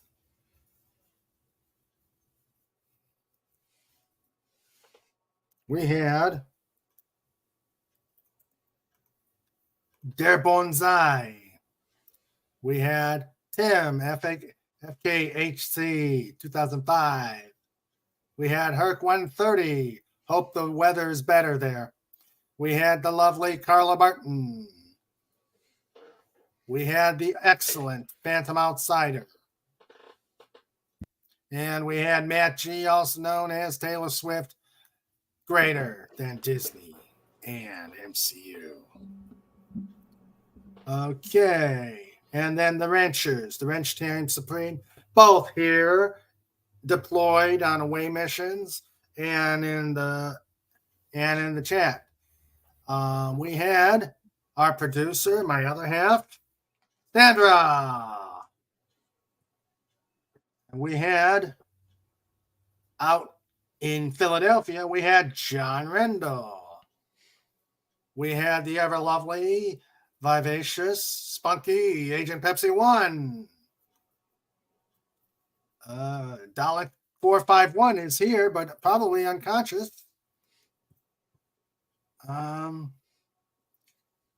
We had the awesome Fet for Hire driving the away mission from Philadelphia. We had the first one in, the last one out, the troublemaker, Legatus Legionnaire. We had on the panel Pudgy Hedgehog. Make sure you check out Pudgy's channel. And let's see here. As I scroll down. Let's see. Am I missing? We had the Comic Relief Crusader. Huge circles. Huge. We're doing huge. We're doing some serious talk on the big graphic novel project. And hopefully we'll have more news after I get some things taken care of behind the scenes. And now, of course, the biggest, baddest bear on the internet. He is still out. Oh, yeah. He is still out. Down for the count. Yes. Snorapple pass. Q-bar. Dot scream. Hashtag roar. Rawr. Great show. Great show. Okay, Sniffle, just get up here.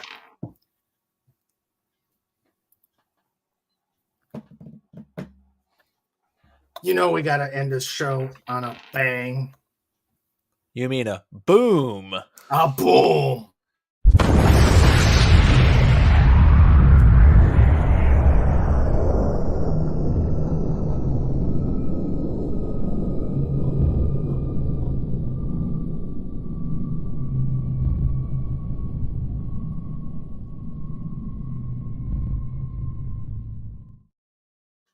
And finally, yeah.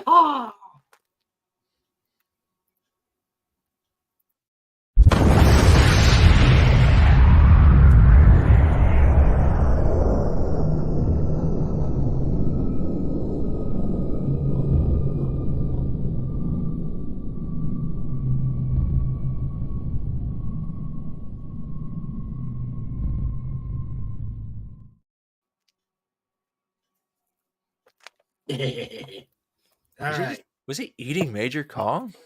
Yes, I was. Can't eat the staff. He's not a seal.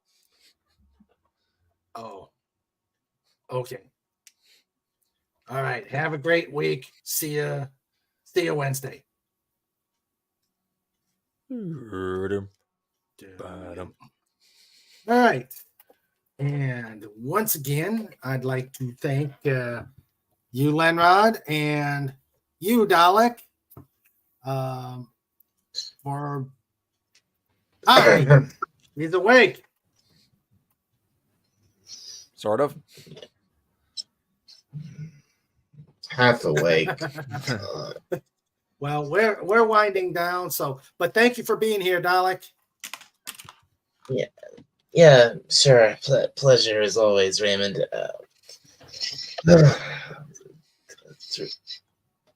Those day trips are wearing you down, buddy. I really was tired. Well, you take care, pal. And everybody in the chat, I love you all. You were great. We will catch you on the flip side and catch you on Wednesday for Fantastic Four and the Philly Comic-Con.